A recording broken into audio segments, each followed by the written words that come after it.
Bring the ship up to broadcast depth. We're going in.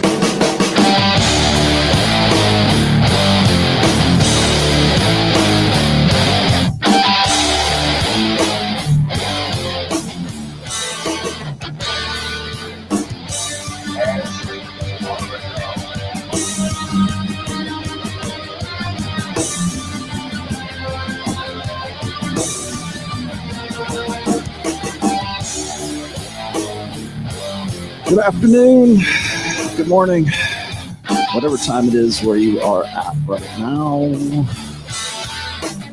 Have a good day. I hope you're having a good day. Decided to start things a little early today. Today we'll be talking about why you won't dump her and why don't guys break up with chicks when they ought to. All right then.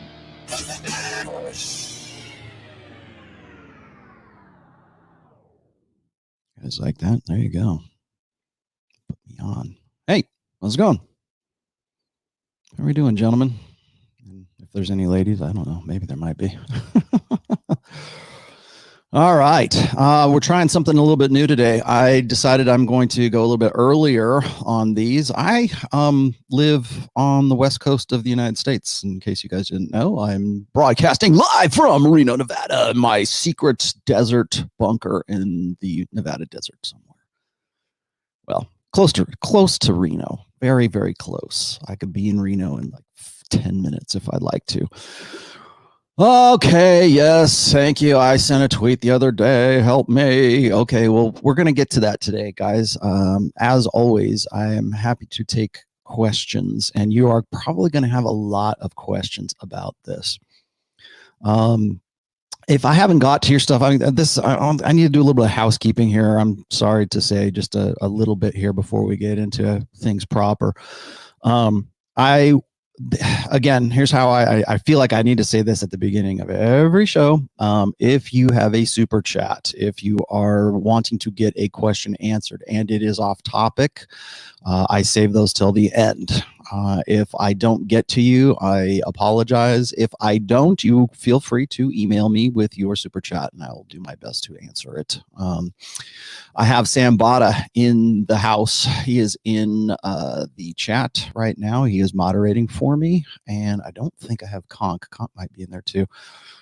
Anyways, if you want to get my attention, hit up Sam. He will send me something, an alert, I guess. But how we do this is if it blows past me, I try to catch up with you guys, and I understand that. But like, if I can't get to everything, gosh, I mean, this, I should say that we just cleared 40,000 subscribers and they are all organic. None of them are paid for. Unlike a few other, channels I'm aware of. And none of my views are paid for, and we're doing this all on the up and up. So we just reached 40,000 subscribers, and I think that's great. Again, I don't, it's nice to have a little extra money, doing this, but this is by no means my revenue. So I'm happy to do this. I like doing this. I like talking to you guys. I also like doing Rule Zero, which is going to be on this channel on Saturday. I'm not really sure exactly what we're going to do as far as the topic is concerned. The idea of possibly responding or reading some emails and some questions and stuff. We might do a Q&A type thing, or we might just answer some of the common criticisms, I think, of us and the red pill and everything else. So I'm not going to say it's going to be like a haters show or something like that, but we might address some things like that. I don't know, unless something else really pressing jumps up, which kind of it did today, a little bit. My Wednesday shows I usually reserve for two things. I reserve it for sort of current events, things that are going on. I mean, all my shows, I try to, get your questions. And if you decide that you want to, get my attention or whatever, I'll be happy to answer. People tend to like Rollo solo, but I also do stuff with Rich Cooper, which I did on Monday. I went on his show, which was before the train wreck, and we talked about eventually we talked about blank slate equalism. It was more like, how come feminized men and women always tend to default to what, if it's good for, what's good for the goose is good for the gander, right? I've said this before on this show. Actually, it's about blank slate equalism. And so we talked about that for a little bit, and I got into a little bit more in depth. I think it was a little bit more practical on that show. So go check that out. That was on Monday. It wasn't just but 2 days ago, and I thought it was really good. And it's not overly long, as you guys know that I can go.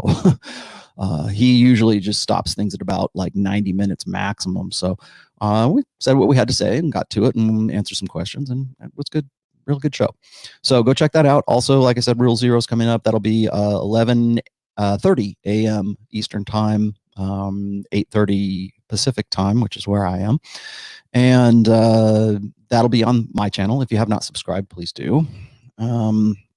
Tomorrow I am scheduled. I think I might go on Rich Cooper's channel again, and we'll probably be talking to Sterling Cooper, who is the male adult video guy that I talked to probably about 3 weeks, maybe a month ago. And Sterling's a great guy. He is very much red pill, really on top of his game with respect to red pill issues and just the kind of stuff that that I talk about. And I'm not going to say he's like some sort of manosphere guru. He's not, but he's in the adult film industry, and he has a lot of really interesting insights, I think, and sort of breaks the I think the perception of porn stars and particularly people who tend to have these sort of stereotypes or these presumptions about like how women are in porn.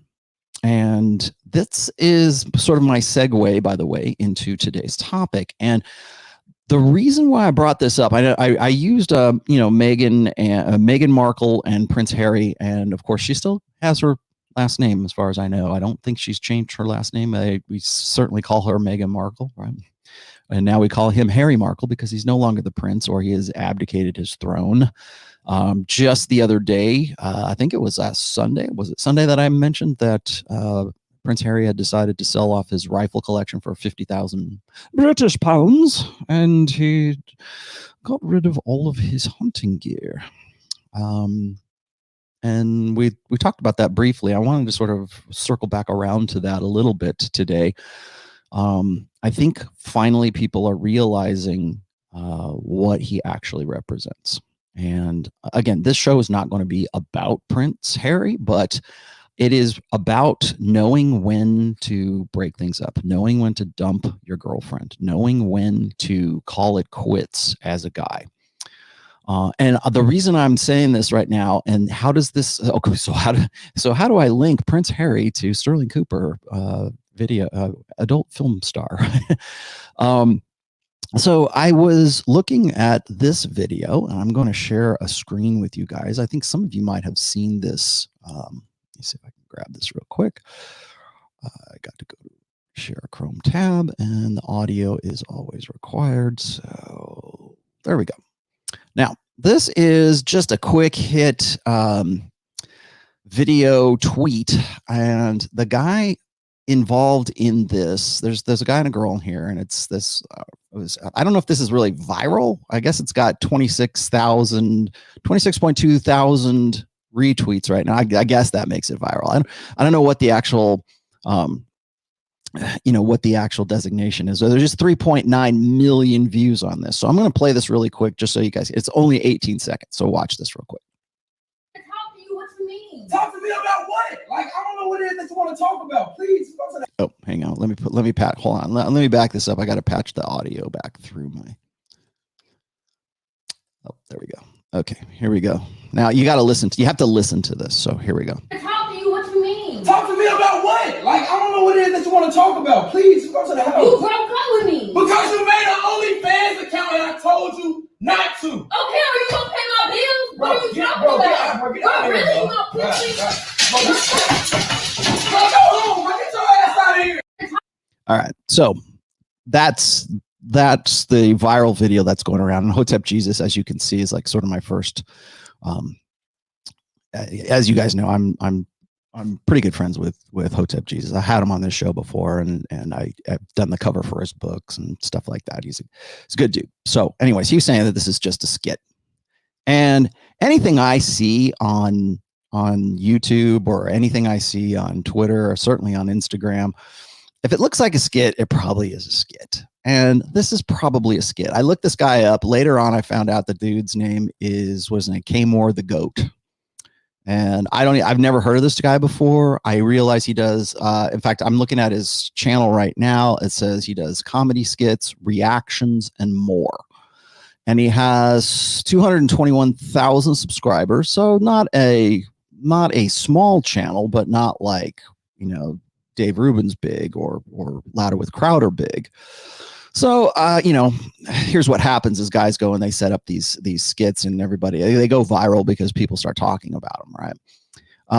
Now, he also has this video. I think that's sort of a follow-up to this. And this was like 3 days ago that he put this follow-up video. This was, I should say this is this video that is the one I just showed you is from May 12th. So I guess what was today? Today's the 13th. So this is from yesterday.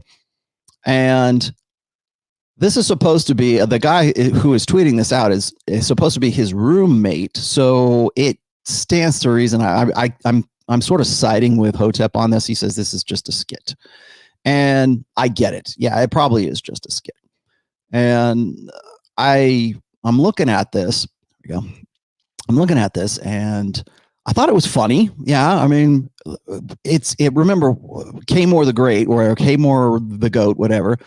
Even on his channel, it says reactions. So what is he reacting to? He's reacting to the idea that there are, and this is a trend, we already have seen this, is that back in, in March when the pandemic first hit, we had just a spike in new accounts created on OnlyFans. And what it was, of course, was women, starting their own sort of camming business. Let's say I'll try to keep my language as PG-13 as I possibly can for today, at least for the first half hour of this show. So, anyways, I was looking at this and I'm going, why is this trending? Why would this even be a reaction? Right? Even if it is a reaction or it's something that's meant to be funny. I get it. People do this stuff all the time, and then people take it and they run with it. Remember, this was viewed 3.9, almost 4 million times right now, and since yesterday, so probably around 24 hours. That's how quick this went. And why? Well, it creates indignation. We already know that. It is also timely. So we see. We see a commonality here because of what happened with the pandemic and women starting their new OnlyFans accounts and everything. You're seeing a lot of conflict like this. I think we talked about this on Rule Zero when it happened, but iDubbbz. I don't know if you guys are familiar with the guy. I think he's like one of the most. According to John, I didn't even know who iDubbbz was until John from Modern Life Dating had told me about it. And he said that iDubbbz's girlfriend had started an OnlyFans account. Now, again, that could be a skit as well, right? We don't know. That's one of the problems, I think, particularly in the internet age here, is we don't really know what's legit and what's not. But why is it popular? That's what I'm driving at today. Why is something like this? Why does this go viral? Why should I even care who iDubbbz is? Right? I didn't know who he was. I know who PewDiePie is. I don't see PewDiePie's now wife starting an OnlyFans account. At least I haven't heard she has. So yeah, we're seeing a lot of conflict as a result of this. And so you have one side of the spectrum saying, well, that's why this is such a viral video. Even if this is a skit, you've got this guy saying that he broke up with his girlfriend because his girlfriend created an OnlyFans account and he didn't want her to do that. Now, if you believe this stuff, let's just say for sake of argument, you buy into the idea that it's not a skit and this is something that's really going on. Obviously it's a reaction because this is probably some kind of friction or some kind of conflict that's been going on between men and women as a result of certainly the lockdown. But what is the conflict? The conflict is that the guy doesn't want his girlfriend to start an OnlyFans account because that, he doesn't want to share what's his, right? He doesn't want to share, there's a sense of ownership, right? Or there's a sense of, you're with me, what the hell, right? Why it's almost like the digital age's way of a woman saying, well, I'm going to go prostitute myself, and there's nothing you can do about it.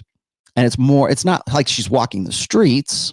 It's not like she's a hooker on OBT in Orlando, right? It's not like she's, a streetwalker. She's just showing herself off, and however, hardcore or softcore she decides to go. That seems like a means, or seems like something that should be empowering, right? It seems like this is something that women ought to have the right to do. I have the right to show my ass off if I want to. And you can't stop me because you don't own me. Well, okay. Now what that does is it puts that guy into a position where he says, okay, do I want to share what's mine? How do guys react to something like this? And we talked about this on Rule Zero when all of this first went down, especially with the iDubbbz thing. And of course, you got two different reactions from men mostly. There's the guys who, I guess, in this skit, you got the guy saying, I'm going to break up with you because I told you not to do that, and you're doing that. I want you out. Goodbye. End of story. I'm not going to put up with that. And then you've got the guys like, I guess, iDubbbz, who is cool with it and tries to find ways to sort of rationalize it and actually turn it into something of a positive, I guess, in that, he really doesn't have any power over it. I think some of these guys realize they don't have any power over it. So the only way a guy has any kind of authority in those situations is to walk away. And that's why I wanted to talk about when you need to know when to walk away. When do you need to next? That's an old pickup artist term, is just to next her. If you have, generally in the early 2000s, if you were following old school, mystery method, game, PUA, whatever it was, again, you're dating non-exclusively. You have a roster of women. And if if a plate falls off, you're okay with that because you have others. And it's all about non-exclusivity. It's not about, I think I need to define this because a lot of people get confused about this. It's like when I talk about poly or ideas of sort of an open relationship, when I talk about those things, the reason I sort of it rubs me the wrong way is because there's a presumption of monogamy. When I'm talking about spinning plates, there's no presumption of monogamy. It's always above board. Ideally, spinning plates is always above board. You're a high enough value man that women will share you as the alpha that they want to be with. And if a plate falls, it falls, and you don't have problems with that. Well, back in the day, if you lost a plate, let's just say, now again, that's my terminology. If you lost a plate, it was a next. Or if you were with a girl and it wasn't panning out or things weren't working, you would next her. And all that means is, next, give me the next girl, right? It was meant as sort of a way of disconnecting. And a lot of people, when I put the link in the description, but I wrote an essay about that a long time ago, and that was from that essay was from an old So Suave discussion that we had. And one of the problems women will have when I discuss non-exclusivity or even poly, really, but if I discuss non-exclusivity or spinning plates, the biggest problem most women have, and a lot of sort of feminized men have, or blue pill guys have, is they think it's dehumanizing. They think it's if she doesn't put out by the third date, like the 3 strikes rule, if she doesn't put out by the third date, then you move on, then you next. Or if you follow Mode 1 by Alan Roger Curry, if she is not receptive to your approach, if she's not receptive to your proposition of, look, are you DTF? I'll explain to you what that means after the hour mark. If she's not DTF, then you move on. It's pragmatism. It's not punishment. And that I needed to start with that here first, because I think that a lot of guys, when I say just dump her, right? Just cut your losses, get out of it. It's not because it is a punishment for the woman for not behaving the way that you want her to. It is a pragmatic, practical removal of yourself and your time and your energies and your efforts and your money and everything else from a non-productive relationship. If it's not working the way you want, you move on. Now, when I do stuff like that, when I said that, women say, well, that's dehumanizing. What you might have had a really, and of course the criticism is always this, is you might have had a better relationship if you had been more patient, right? Or how long do you persevere in an approach, or how long do you persevere in dating a woman before you get to sex, if that's your goal? How long do you persevere before you get to the point where you can determine whether or not she has genuine desire for you? How long do you invest yourself into that? So when I wrote down Iron Rule of Tomassi, number 3, which is any woman that makes you wait for sex, the sex is never worth the wait. People lost their minds because they thought, well, he's advocating you just need to go have random sex with as many people as you possibly. No, that is not it. It is a pragmatic approach to determining genuine desire. So when I say 3 strikes and you're out, that's old Tom Leykis stuff, by the way. And I'll be the first one to acknowledge Tom Leykis. Yes, 3 strikes rule. If you haven't got to sex by the 3rd date, move on. Next one. And guys will say, well, you're throwing the baby out with the bathwater. What would happen if you just stuck it out to date 4? Maybe then you get laid. Or maybe then something would change, or maybe then she would say, and okay. And again, I wrote another essay called 3 Strikes. And at the end of that essay, I explained this. I said, after 3 dates, you should know some things. You should know, what she's about. Is she into you? Is she filibustering? Is she making excuses up? Can you determine, like I said, the medium is the message, another link I put into the description here. It's another essay. It's really kind of a seminal essay. A lot of people love that chapter in the first book, The Medium is the Message. What is her behavior sending you? What is the message that her behavior is sending you? Is she flaking on dates? Is she even offering, assuming you're even going on a date, right? Is it just hookups? If you're not hooking up, then what? If she just wants to go and have dinner with you and move on, are you a foodie call then? There's a lot of behavioral side, and those are that's easy to say. I'm using those as like her flaking or her filibustering or whatever. I'm using those certainly in a classical sense of like, well, you're dating this girl. I know a lot of guys don't date anymore. In fact, I know most people don't date right now. But you can still see behaviors, even if you're just dealing with her online, even if you're just dealing with a woman, through Tinder. At some point, you have to meet this girl. At some point, you've got to get physically together. So, what is her behavior saying? And a lot of guys never learn how to read behavior, and as a result, they overinvest themselves. They start making up excuses for why they haven't ejected. Like, it's really easy. Like I've said this before. Ryan said this before. I think probably John from Auto Like Dating has said this before. Is like me as a third party guy. When guys come to me with they'll email me and they say, what should I do? Tell me what I should do. And they know exactly what they need to do, which is get out of the damn relationship.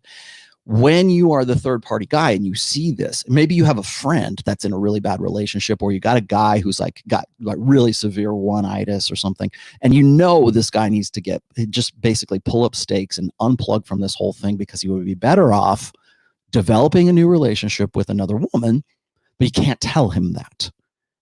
Or maybe you are the guy and you won't hear it from somebody else, right? You know what you need to do. I can't tell you how many guys email me with a very easy answer, like from the third party. If I see this guy is with this woman and he tells me all the details, I never see my family anymore. I gave up on my hobbies. I moved to I changed jobs. I changed my major. I moved to a different, country. I moved to a different town. I changed my college, just because and so you see this sort of string of things that's very common behaviors for guys who are overinvested. They know what they need to do. They just won't do it. They can't. They're too overinvested.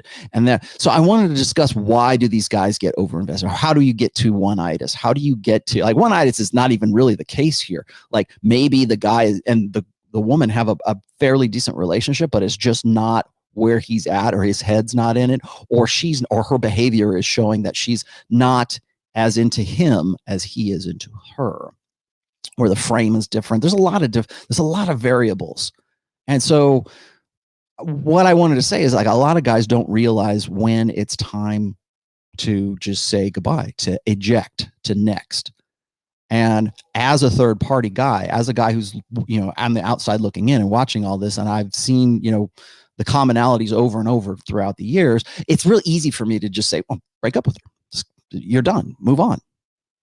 And I know, because I've been in that situation where people have said that, particularly with my BPD girlfriend. They said, why are you even dealing with this? Do you have no self-esteem?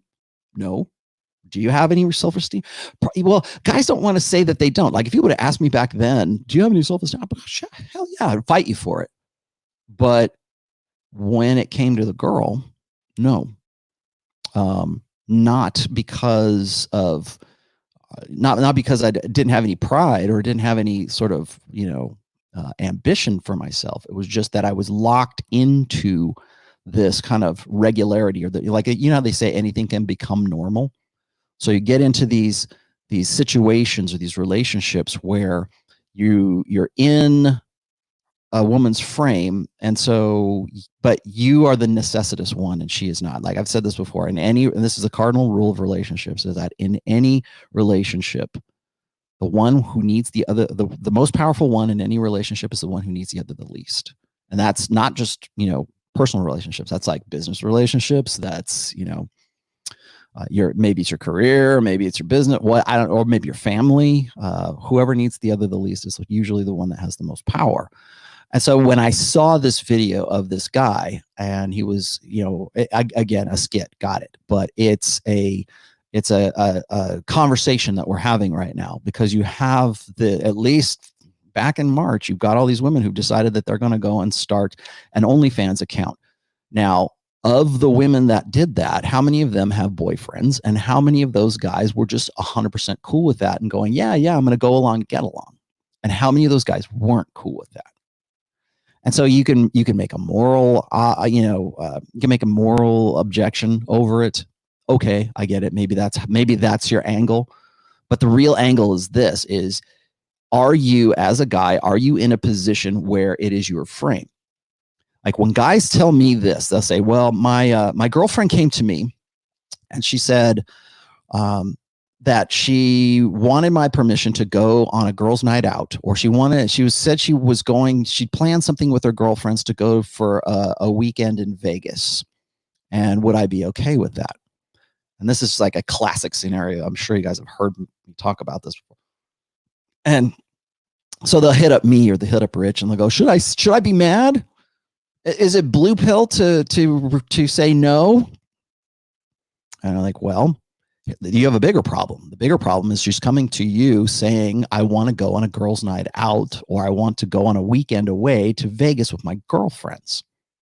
That right there, the medium is the message. It's not that she's asking you permission. It's that you actually got to that point in the first place.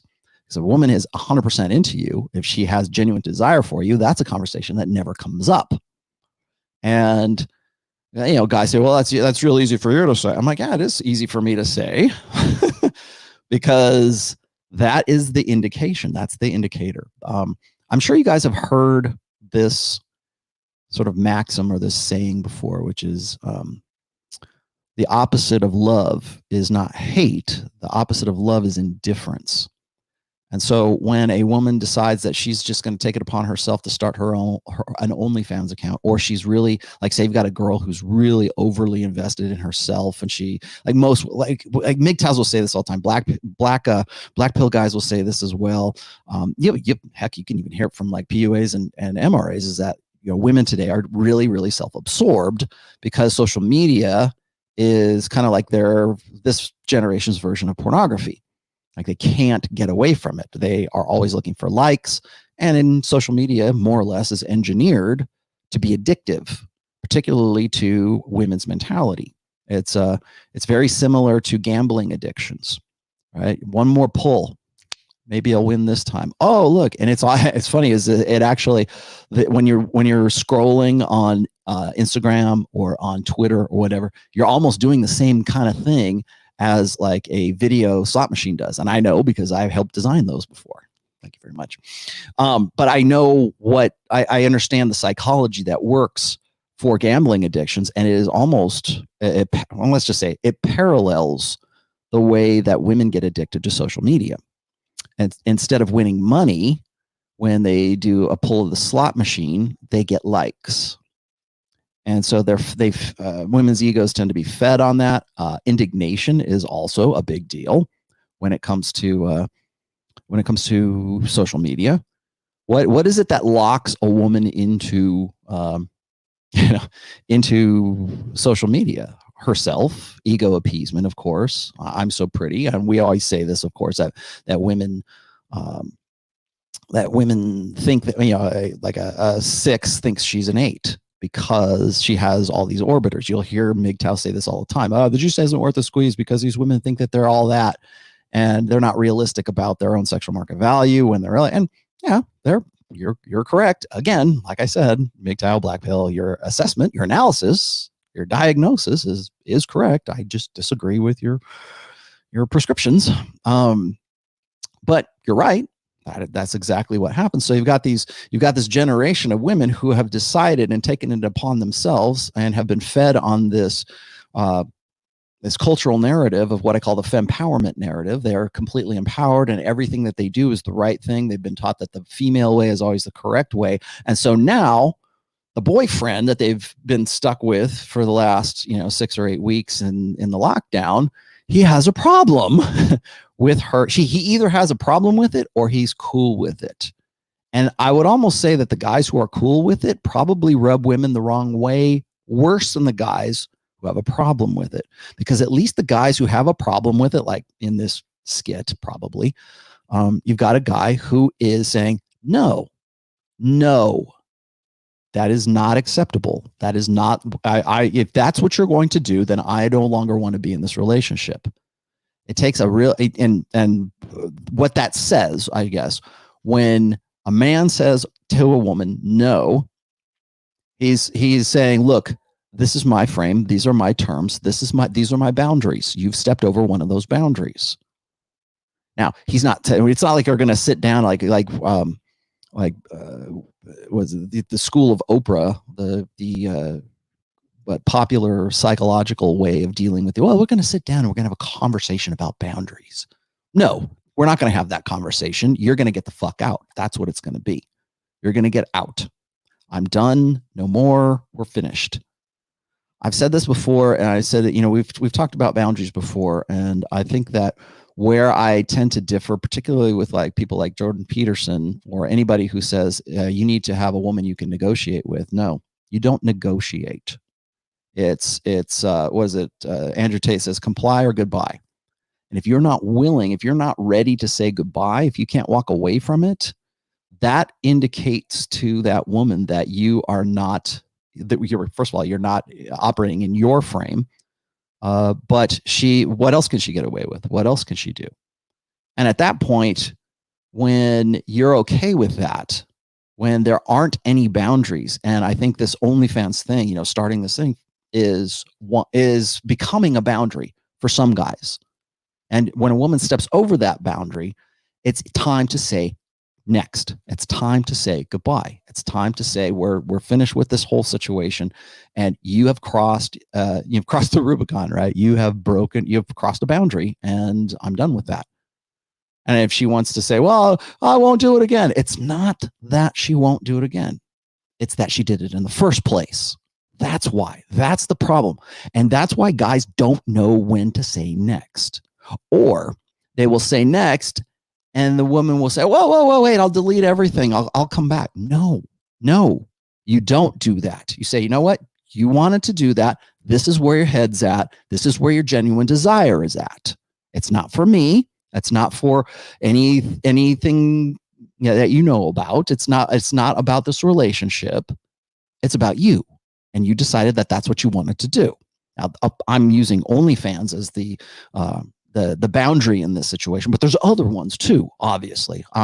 For most guys, it's like banging another dude. Okay. Oh, okay. Well, that's clearly a boundary. Your desire was for this guy and not for me. And you took it upon yourself to go have sex with this guy. And now you want to come back to me? No, we're done. Because what's happened is the medium is the message. The medium is I cheated on you. The medium is I started an OnlyFans and I'm showing off my ass and I'm making a lot of money off of basically softcore prostitution. And if that is one of your boundaries as a guy, then you need to stick to that boundary. What's even worse is if you take it back. Is if you go, okay, well, you deleted all that. Okay, we're cool. Come on back. No, the damage is done. Her desire is not for you. Her desire is for the likes. Her desire is for the money that comes along with that. And I understand that that's a draw. Don't get me wrong. Even in this skit, a woman says, well, are you going to pay my bills? Well, no, I'm not. But you're going to pay your bills and you're going to do it in such a way that you're going to show me that you have genuine desire for me. And if you don't, or if you're crossing a boundary that I have, it's very simple. Comply or goodbye. And like Tate has said this before, like the girls that he's with, and I understand maybe he's not the best example for this, but the idea anyways, he's a good example for the idea, which is, women are free to go. And there's no discussion about it. You should know, as a woman, if you have 100% genuine desire for me, you ought to know. It's up to you to find out what my boundaries are. Not for me to explain them to you, but for you to find out what they are. And for you to want to find out what they are. For you to want to know that it's not cool to have an OnlyFans account. So it's not about the act itself, it's about the intent. It's about the desire that's behind it. Oh, honey, I want to go on a girls' night out. Why? Why do you want to do that? For the most part, they want to go and they want to get random attention from guys, and that's why girls go and do that. Right? For most women who are in a monogamous relationship, a marriage, whatever it is, when they want to do that, it's usually because their girlfriend, they're living vicariously through the experiences of their girlfriends, and they want to at least be on the sidelines, and then possibly, I was drunk, he was cute, and one thing led to another. Well, it's not that she's doing that, or not that she's taken it upon herself to do that. It's that she decided to, that it was attractive enough, or was something that she decided that she wanted to do. Okay, that's fine. Women can make your own decisions, but you're also going to pay the consequences for those decisions. And one of those consequences is, if this is what you do, if you show me that you do not have desire for me, 100% desire for me, then you're out. You're done. I'm finished. That's okay. It's as simple as that. No, no harm, no foul. You just go do what you're going to do, and I'll go do what I'm going to do, because those are the boundaries, and this is my frame, and this is the world you've chosen to live in. If you don't want to do that, then you're done. Eject. Pull out. Okay, that's part one. Let me go. I had to sort of give you guys an understanding of what the desire dynamic really is. I'm British. I usually cringe at Americans imitating the accent, but yours impressions. Thank you. Okay. See, look, I'm getting to all you guys today. What did you say? Gottenification? I don't know what your thing is. Been in LTRs for most of my 20s, 28 now. Last girl I broke up with, it was by principle in order to focus on me and get experience. am now spinning plates, but I can't get over her and move on. What do I do? You kill the beta in you is what you do. That's as simple as that. When you are, a lot of guys do this because that's actually, this is a pretty good segue. So I think I'll pick up from here. So why do guys have problems with that? Why do guys, once they break up with a girl, they want to get her back, or they want something like that again? And they tend to follow into looking for the same kind of relationship, same circumstances and conditions that they had in their old bad relationship. They look for that in a new relationship, and usually they get it, and worse,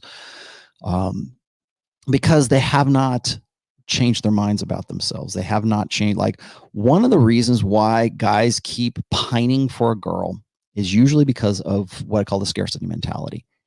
And I have this in my notes here, so I'm just going to cover it right now. There is a conflict, I think, versus scarcity mentality versus the savior schema. Now, the savior schema is that most guys, particularly blue pill guys, who employ what I call blue pill game. And blue pill game is usually this: I do something for you and you do something for me. It's sort of this tit for tat kind of thing. So, oh, you got a flat tire, I'll fix it for you. How about dinner? Oh, I did all these great things for you. I came and shoveled the snow off your walk. How about a date? You know, Chris Rock talks about, he has a comedy skit about it. You know, like, oh, I carried the groceries in from your car. How about some dick? You know, that's the savior scheme. Very simple. I mean, you know, of course, guys do it all. But the problem is there is that whole, the savior schema, as well as the scarcity mentality, they're based on transaction. Most blue pill guys have a transactional understanding of intersexual dynamics. The only way to get a woman to do something for me is if I do something for her.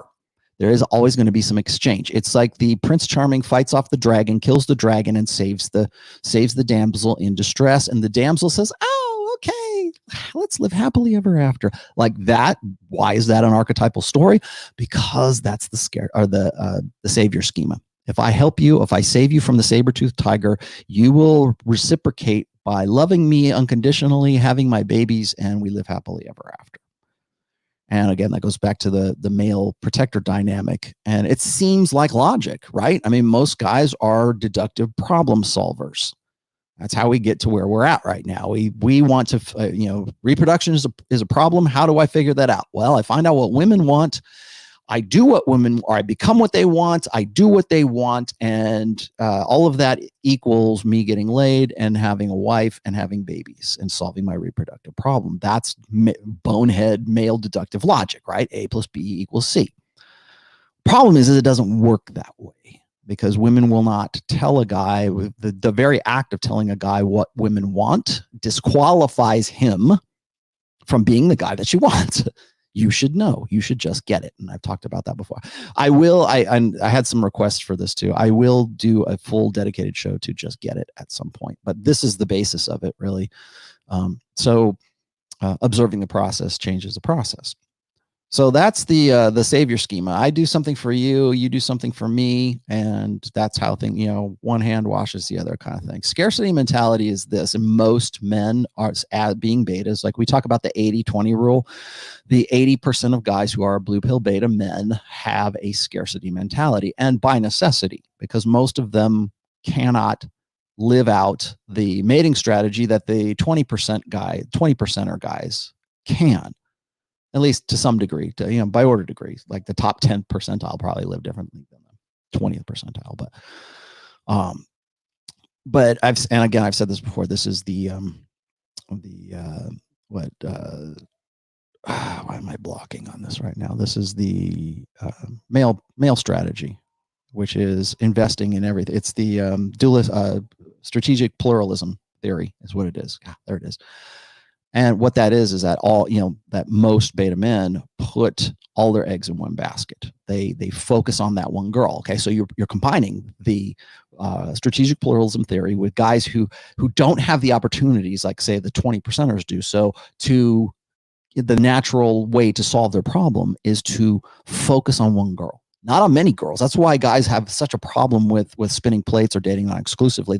I could never do that, because they realize on some level of consciousness that they can't do that, or that's never going to be successful for them, because either they have low self-esteem or they understand where their real sexual market value is.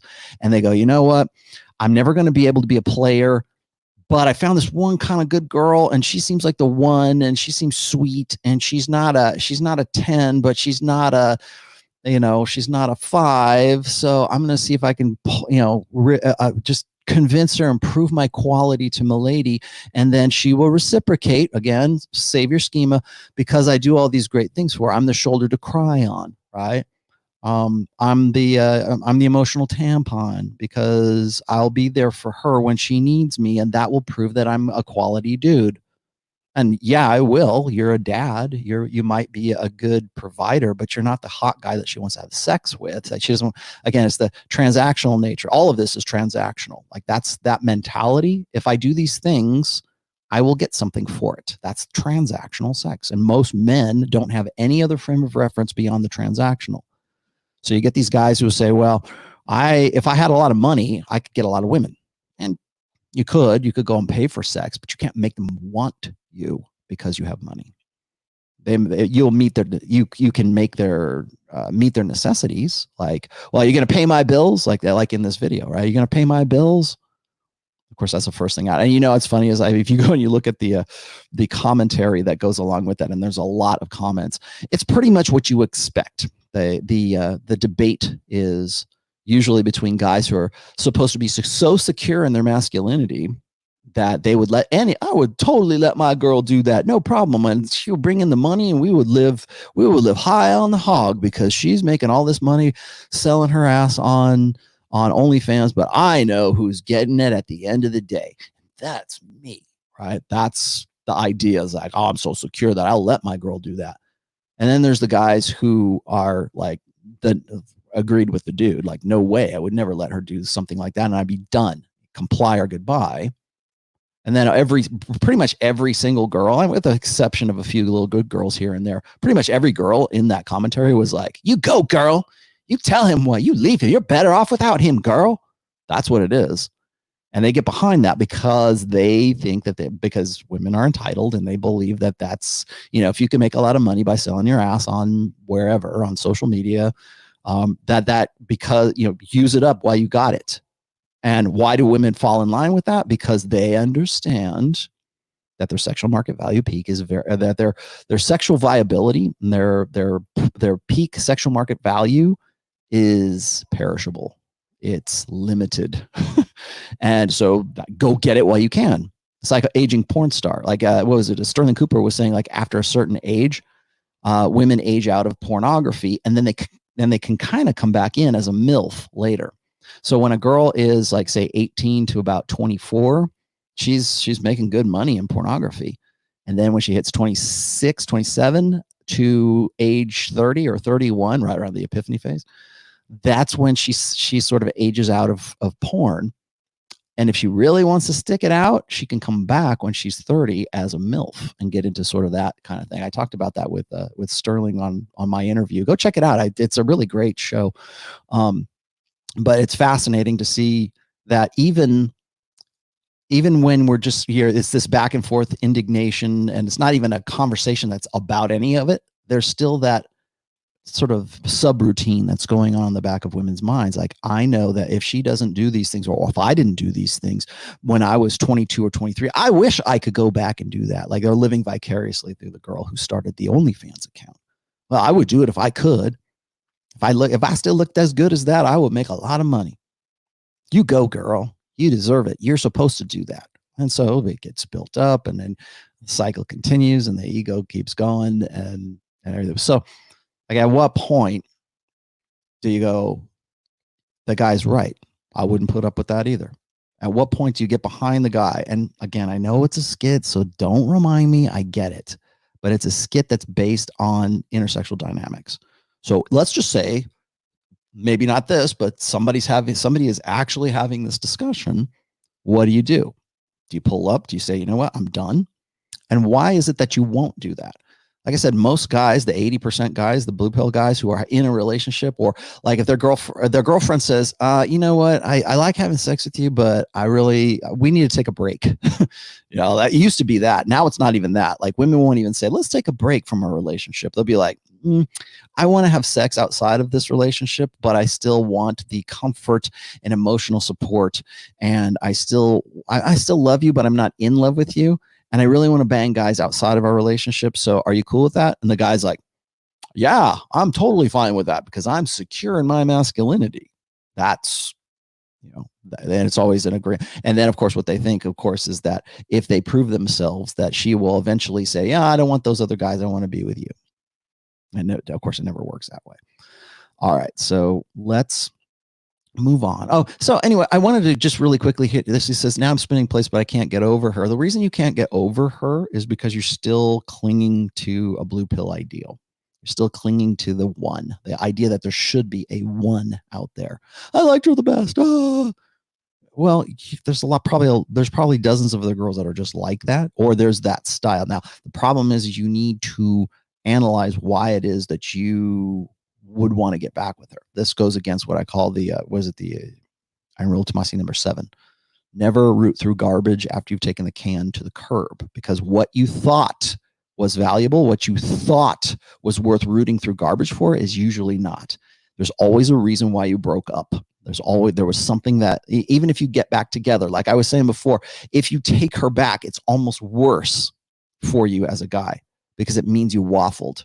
It means you go, well, because what happens is even if you were in your frame, even if you were a really dominant guy, she cheated, she tried, she crossed a boundary. Maybe it's not cheating. Maybe she started an OnlyFans thing. She crossed a boundary. You go, out, get out. Done. Here's all your shit's on the curb. See you later. I know you wanted to go to Vegas. Guess what? Well, the locks are changed and all your shit's out on the curb. Have a nice life. You could do that. But if you take her back, all of that effort and everything that you did to establish and to enforce that boundary is worthless at that point. I did that one time and he took me back.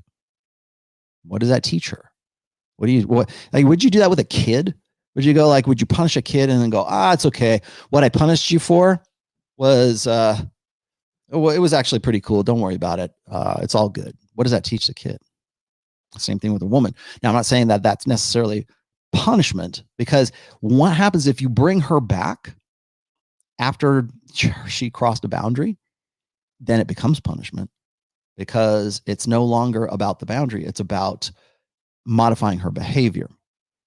And why would you want to modify her behavior? Well, because you don't have any other options. You don't have any way to replace her. And that's where you get the, I can't get over her. Why? Because you don't think you can replace her. That's why. You have to be able to replace her. You have to be able to, even if you, like I keep saying, guys tell me this all the time, and I will repeat this again. Confidence comes from options. You need to develop options. When I was talking about, was it Iron Rule Tomassi number 7? Basically, that rule is don't take her back. Never take back a girlfriend. It's always time better spent, and this is part of that rule. It's always time better spent developing new relationships, developing new, starting new women, meeting new women, developing new personal relationships with women, than it is to try to repair, rekindle, whatever, a failed bad relationship. Always. Because a girl doesn't know who you are, and you're starting square one. You're also determining genuine desire. And now if you take the girl back, it's not about the boundary. It's about you wanting to punish her. And the only reason why I'm not saying that women they're consciously writing this down or thinking this in their heads. This is just the sort of the subtext of all of this. If you take her back, it's about you punishing her. And the reason why you're punishing her is because you want her to be something. You want her to have that genuine desire. And you think that by forgiving her or bringing her back, that she's going to have a genuine desire for you. Oh, I'm sorry, I messed up. I didn't know you're actually the one. You don't want to go through that. That's not a conversation. That's not a conflict that you want to have with a woman. You want to have a good time with a girl. You don't have this. it's not worth your while to try to untangle a woman's, whether she really wants you or she doesn't. Just, okay, don't. You show me who you are, what you're about. Bye. Next. That's what it's about. D Lamb says, if you are your center point of origin, your mental point of origin is what you're talking about, you should recognize what is good and not good for you. Women, work, social circles. Yes. Well, because you should. Now remember, mental point of origin is the starting point for things. So by making yourself the center of your life, by making yourself the first thing you think about when you make decisions. Yes, it should be a tool so that you can sort of decide what it is that you want best, that's best for yourself. Yes, absolutely. But be careful of that. I understand I understand where you're going with that, Delam, but mental point of origin isn't like some magical panacea, right? It's not going to, Rollo told me about mental point of origin and I just decided things for myself. Yeah, but it's a progress. It's something that you have to practice, and it's something that you have to keep using. And it's not a conscious effort. It's just that by doing that, you will bring things into your life that will help develop you as a person. There you go. Let's see. I am like way far behind on all these, so I'm going to have to go back through. Okay, Sharon. I got your, I see you. What else do I got here? Armando, talk to you. Mike Binding, I talked to you. Delam, I just got to your, Delam said this. He says, most men don't even realize when a relationship is over. Your thoughts? Yes. Okay, most men. What do I say after every time I use that term? What do I say right after I say most men? Who are most men? Bulletproof coffee. Most men are beta. That's what most men are, and that's why you're correct about your assessment. Delam, I'm sorry I can't put it up on the screen, but he says most men don't even realize when a relationship is over, and you're 100% right, because they don't understand how to read their girlfriend or their wife or whatever. They don't understand how to read behavior. They don't understand that the medium is the message. How many times have you heard this? I put medium is the message in, which is an essay that's in my first book, but it's also an essay I wrote on the rational male. The reason I put that in there is because most guys, they don't want to believe it. They don't want to believe that the medium is the message. And we say this all the time. You'll hear women say this as well. They'll say, don't believe what a person says, believe what they do.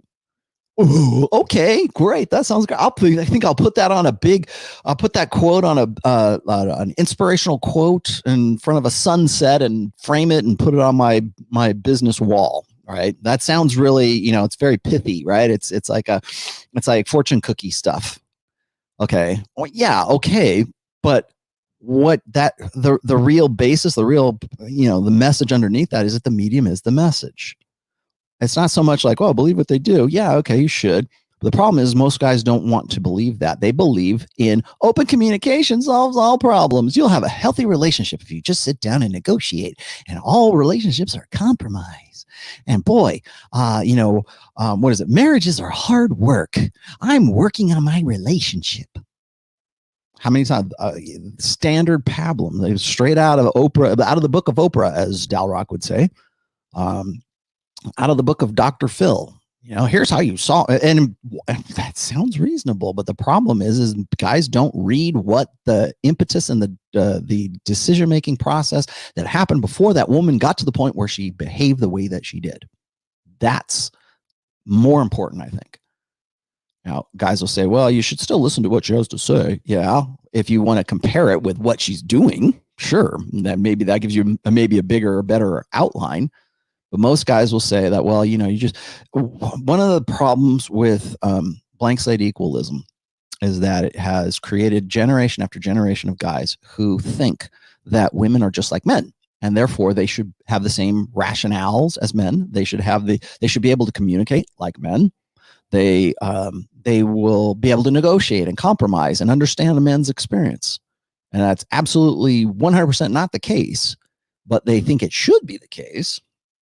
And so that's how they relate to women. They think, oh, well, it's okay. Open communication will solve everything because I'm a deductive problem solver. I'm a man. Women don't argue. Women don't argue. They don't operate like that. They operate on an emotional level first, if they ever get to rationality. It's instinct, emotion, and reason. And then for men, it's instinct, reason, and then emotion.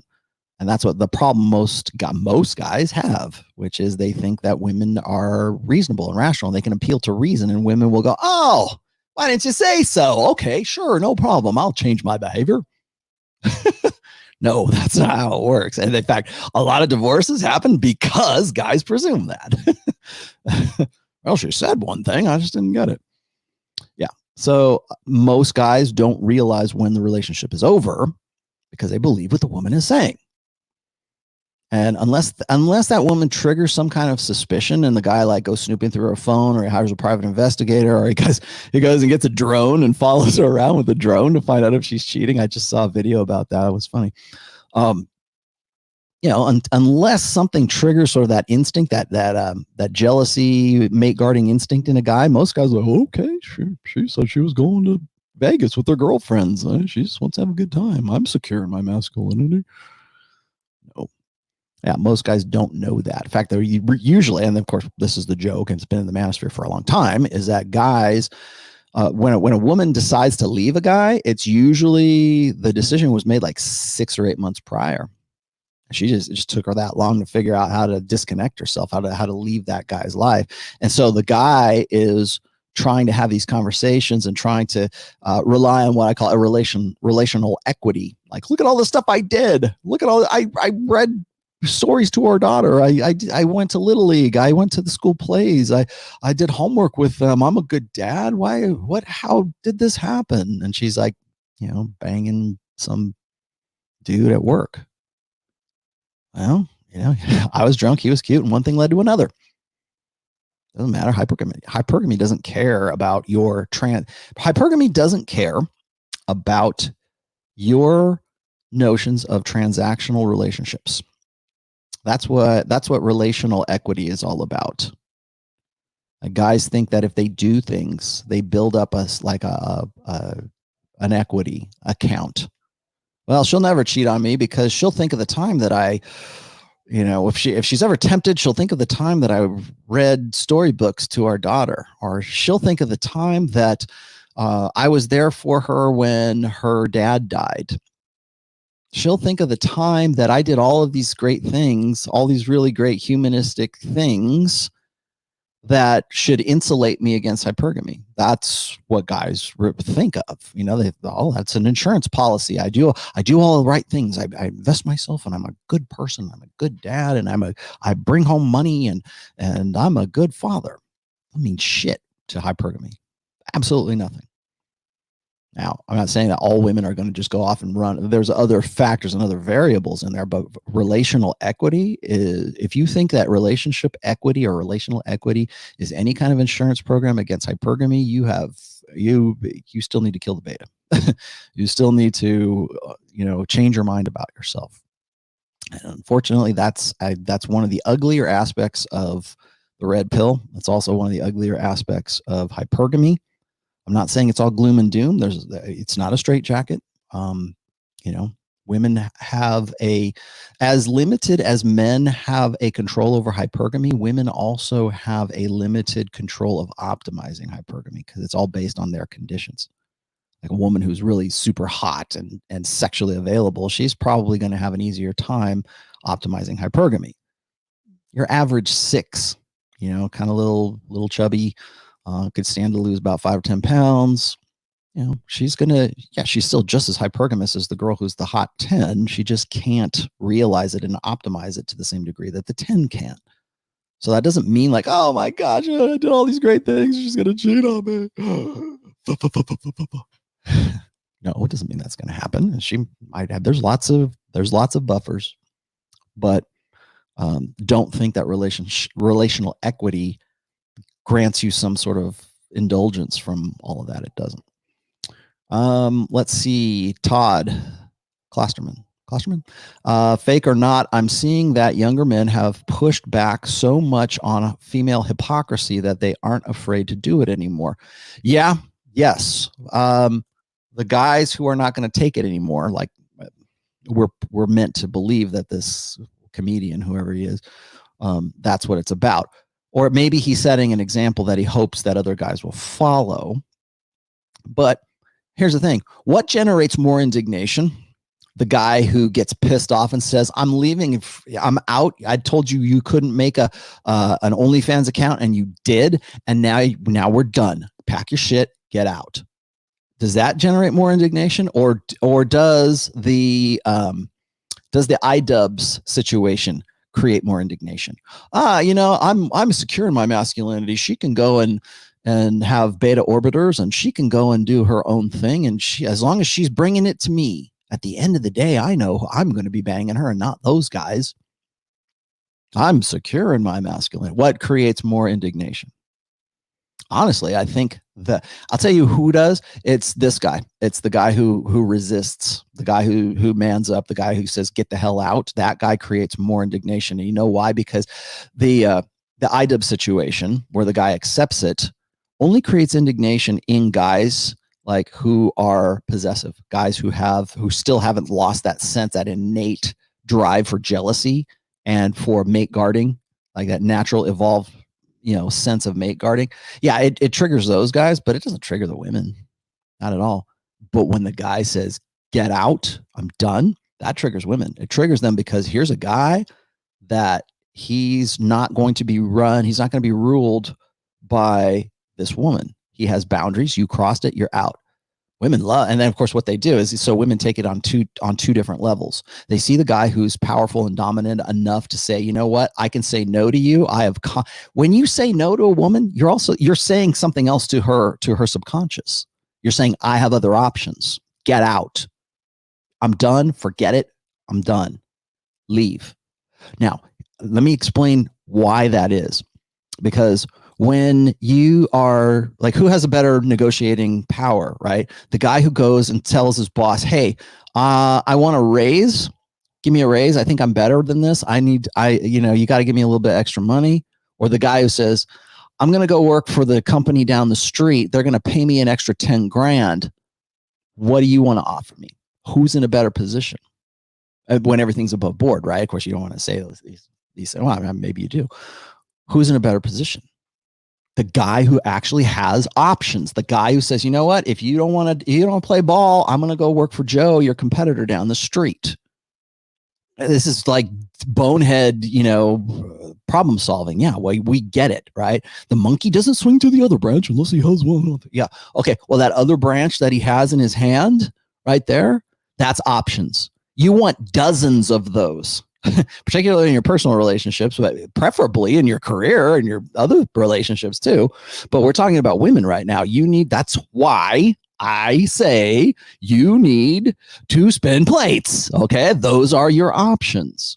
You will be in a much better position to make demands, to enforce boundaries, to be able to walk away. Because most guys won't do this because that comes back to that scarcity mentality. They won't say no.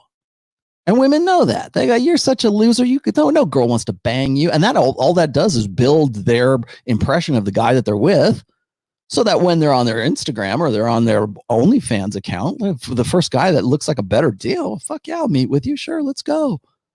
Oh, you got more money than this guy and you look a little cuter? Okay. Yeah, women. I've talked about this before with Rich when we were talking about Instagram boyfriends, and what happened. Exactly this same dynamic, exactly the same thing, right? When Rich was on vacation, I think he was in Mexico or something like that. He was like seeing all these guys on the beach, and I don't know if it's him that took a picture or he showed this picture of these guys that were on the beach, and I presume it was like in like Mazatlan or Acapulco or something like that. I don't know where it was, but he sees like one boyfriend taking a picture of the girl in the surf, and she's like doing this kind of stuff. And then like a little bit down the surf, there's another one, and there's another one. There's like 3 or 4 of these guys, and they're Instagram boyfriends, and they're all, you know, shooting these shots for their girl. And then what that led to was us like looking up what were, you know, quote unquote Instagram boyfriends. And there's a whole thing, an online thing. Like, oh, I have such a great Instagram boyfriend. He takes all the great shots for me. And he gets up, you know, he's become like guys, like beta male guys will become like these avid photographers and like study it and figure out what's the best angle and the lighting and do all these things. And to a greater or lesser degree, I'm not saying they'll turn into professionals, but they learn how to get the shot that their girlfriend is looking for, because they think that if they do that, the transactional nature of sex, because they have the savior schema, I do this for you, you give me this. So they think that that's the key to being a good boyfriend, or doing what they should, so that the girl will love them and be intimate with them. And in fact, what they're doing is they're helping their girlfriend or their wife or whoever advertise themselves to other men. Now you say, well, their girlfriends are just giving them likes. It's just the girl. Remember, attention is the coin of the realm in girl world, and certain attention is more valuable than others. Hot male guys' attention is always going to be more valuable than their girlfriend's attention. How many, like when you go and you look at women almost universal, depending, unless you've got some sort of some great amount of fame and notoriety, women by and large have more followers than guys do. I don't think that that's any, like, your pets probably have more followers than you do as a guy. All a woman has to do is show up in a bikini, and suddenly she's got all kinds of followers. So I would argue, and I don't know, I don't have the stats on this, so I can't say, but I would say that my impression, what I believe, what I think is right, is that women, just by being women, you know, as long as they're average or good looking, is whatever, I don't have more followers or have more attention online than men will ever have, like the average guy. So that's how I come to that conclusion. I say, well, you know, what you're doing is you're helping your girlfriend, your wife, whatever, advertise herself, advertise her availability to those guys online. You say, well, she's married to me, she can't be doing that. Okay, maybe she's not actually doing that, but her desire, remember what we talked about in the first half of the show, her desire is to get the attention from guys whose attention is valuable to them. What does that tell? What does the medium tell you? What is the there's the medium, right? Oh my gosh, here's the medium. It's right here, black and white, Instagram, OnlyFans, Twitter, everything. Look, it's the medium. What does the medium tell you? What does she want to do? By looking at what her actions are, and what she, by looking at what her expectations of your actions are, what is that medium telling you? What is her real desire? Is it for you? Oh, look, honey, I'm going to take all these great pictures. I'm not going to put them online. I'm just going to send them to you. How many girls do that? No, they don't. The medium is the message. So, I mean, let's just be brutally honest here. That's why women love social media. They love communication. Well, you know, women have a greater facility or take greater pleasure for sure in communicating and the way that women communicate, right? And what's valuable. Why would you communicate at all? Well, attention, coin of the realm. All right. Let me get to Andrea Rodolfo Nadia. Twitch has apparently banned the word simp. I cannot believe it. God forbid the new source of revenue get offended and quit doing what they are doing. The word simp. Okay. What if we spell it SYMP, like the way that it should be? Because the word simp is actually derived from sympathetic, to be sympathetic with a woman, at least from the old school, from back in the mid 2000s is where that came from. But now we're going to talk about, people will fight me on that, so I'm not going to fight you back. But okay, yeah, they do. They want, God forbid, their newest source of revenue get offended. People were saying that to me. Like when I was looking at this, and I have to address this because there was a woman that got into that Twitter thread about that video, right? That exchange between the guy and the girl. And the chick says, well, you know, the only reason you guys are up in arms about this or are even making this a big deal is because it's taking money, like the OnlyFans is taking money away from coaching grifter, red pill coaching grifters, right? I've heard this before too, because MGTOWs will say the same thing. They'll say, well, MGTOW's popular, so popular right now. And guys, the only reason that you have a problem with it is because it's cutting into your bottom line. Like, no, it's not. I sold 3 books. It doesn't, not at all, actually, but I get where you're coming from. Like, oh, we're so popular that we're a threat to you. Or OnlyFans. Now here we see the same technique or the same like criticism used against like the manosphere or used against PUA. What these mystical PUAs that exist, these caricatures of men. We're all PUAs where we've got fuzzy boas and black nail polish and walk around in elevator boots and top hats. Yes. How can I get these guys?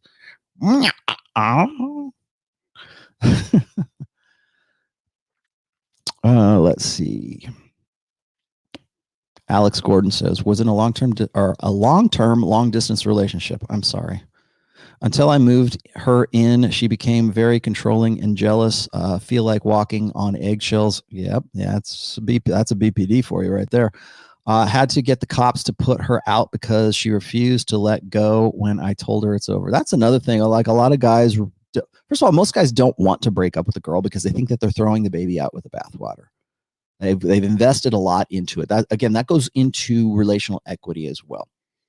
Now, what Alex is relating here is that this is the Duluth model of feminism. It's almost impossible to get a woman out of your apartment, out of your life, out of your house, because by default, men are the one, because men have the most potential for violence, quote unquote. They supposedly have the most potential for violence.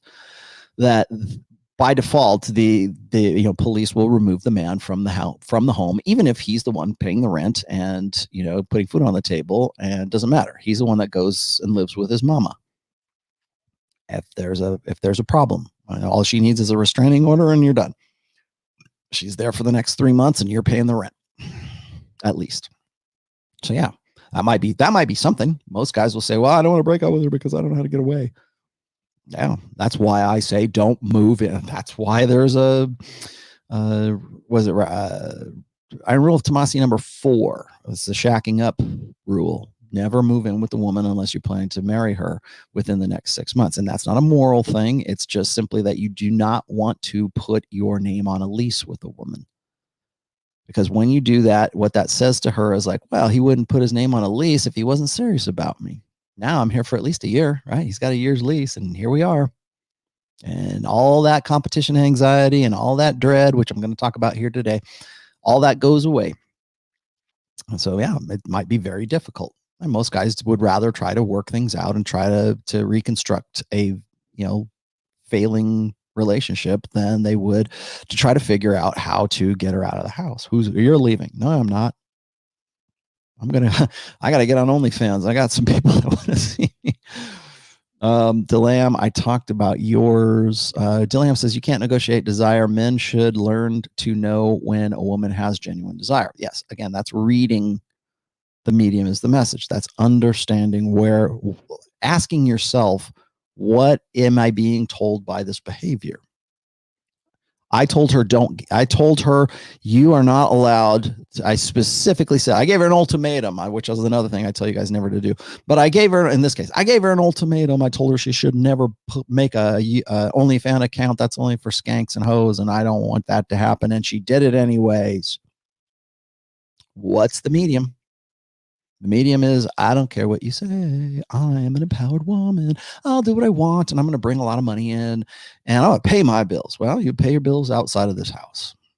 Yeah, then it sounds real good to say that too, right? It sounds like, oh, wow, that's great. That's empowering. Right on. Yeah, well, that takes a lot for a lot of guys. And unless you have confidence, unless you have the understanding that you either have options or you have the ability to generate options, most guys won't do that. That's why I titled this, Why You Won't Dump Her. Because most guys won't dump a girl. How many guys, maybe this is a good one. And when you guys are watching this show or whatever, hopefully you've gotten up to where are we at? An hour and 20. How many guys have dumped a girl? How many guys have said, you know what? This isn't working for me. I'm done. I'm out. And how many of you guys did that with having absolutely no other girl or nobody else on tap, right? in your backfield, in your roster. How many guys did that? Most of the time when there's a breakup, it is initiated by women. That is 100% truth. And women will say, "No, I lost my best friend." Blah, blah, blah. Now, the only time women actually remember stuff like a breakup where a guy broke up with them is because that guy was so alpha that guy represented their alpha widow, right? The one that got away. I couldn't lock him down, so I had to get with this beta. And so when you hear women will say, "Well, I've been broken up with before," yeah, by the guys who are significant enough for you to remember. Most women are, and this is just simple human dynamics. Okay, this is simple intersexual dynamics. Women are almost always the ones to break up a relationship, to separate it, because it's usually on women to decide who it is that they're going to be with. So unless you live in a culture or you live in a society where you live in prearranged marriages, or you live in a some sort of, I don't know, social arrangement where women don't have as much control over hypergamy as they do in Western cultures, and most of the time, women are going to be the ones that break up with guys. Guys, like, I think, this is just me speaking from my own experience here, so don't think this is gospel, but I have broken up with, like, directly broken up. Like, remember, I can't really compare this to my notch count because a lot of those were one night stands, or they were just like sort of like short-term relationships. Of the long-term relationships that I've been in, I would say I have broken up with, and this was mostly when I was in my rockstar 20s. I think I broke up with at least 4 girls. And I think that's a lot because I don't think most guys break up with girls. All the rest of them were, I was broken. I was cut off. So it was, let's see, I think I want to say I think maybe, because these are like relationships that I had that I can't really say they were long-term, but I can't really say they were short-term. So they're like when a girl broke up with me, I think more times than not, I've been the one to be broken up with. And I think most men's experience is they're the ones who are the dumpee, right? Not the dumper. It's usually women that are dumping guys. And I think that's just the way we do it, right? That's the human species. Like, men perform and women select. And when women reject, and women also do the rejecting. So I think I said this last Sunday, when I was the last Sunday, or maybe a week ago, I talked about how women are also the gatekeepers of relationships, particularly now, because we have pretty much, like, as men, by and large, at least in Western cultures, we have abdicated our ability to be, or our capacity for being the gatekeepers of commitment. Women don't care about commitment from guys that they don't want to commit to in the first place.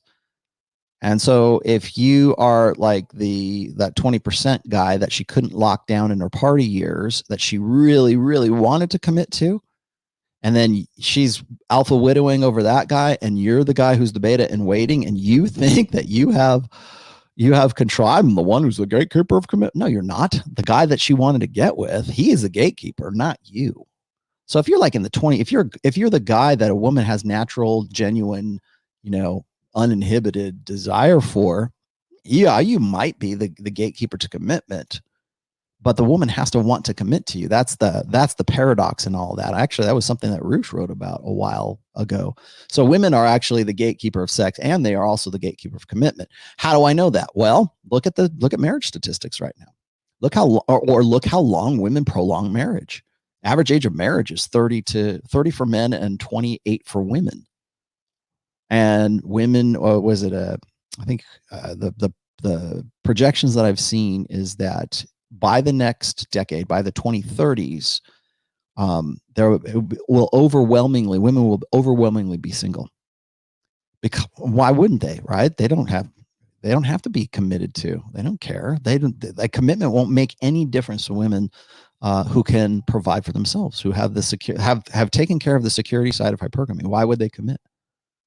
Like, the only thing they want to commit to is a hot guy who wants to bang them all the time and give them good, nice, cute, sexy sons, right? That's what Red Queen, right?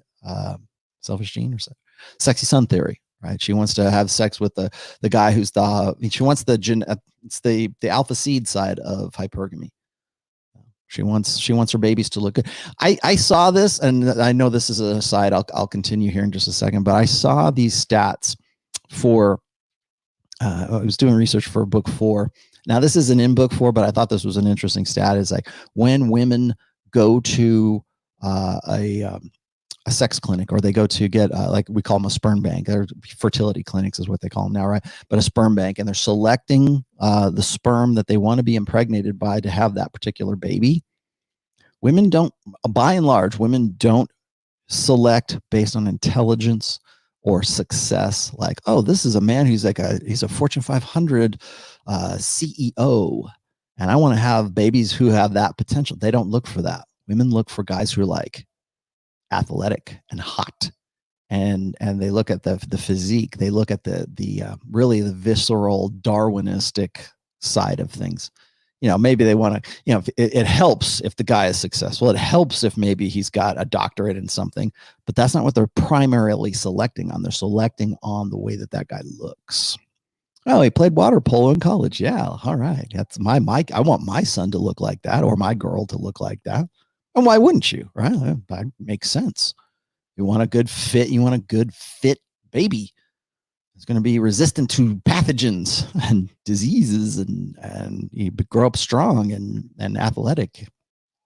I don't want intelligence. I'm not saying that's not unimportant. It is, but if we're going to prioritize, women are looking for the guy who is built, and that's what I want to have that child. That's sexy son theory right there. What did you say, Sharon? Preventive medicine. Sometimes the security phase comes before the epiphany phase, usually due to a breakup with an alpha. Please elaborate. I think I did a little bit there a minute ago. So what is the security phase? The security phase is wanting if you read preventive medicine, this is part of the timeline that I give for sort of the stages of maturity that women go through. Generally in a woman's party year. So now you're going to make me go through the timeline. So here we go. In between 18 and about 26 or 27, that's what I peg as women's party years.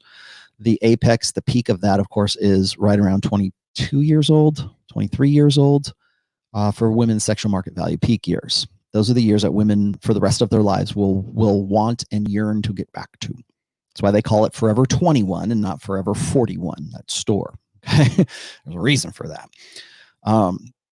So that's I want to have hot sex. I want to have fun with the guy, and women prioritize, again, they prioritize the looks, certainly the sexual availability of that guy, but that's the highest priority. Now, that's not to say that they're not looking for a guy who's, intelligent, funny, and making money. It's just that's at the top of the list. Like, he's got to be hot is at the top of the list.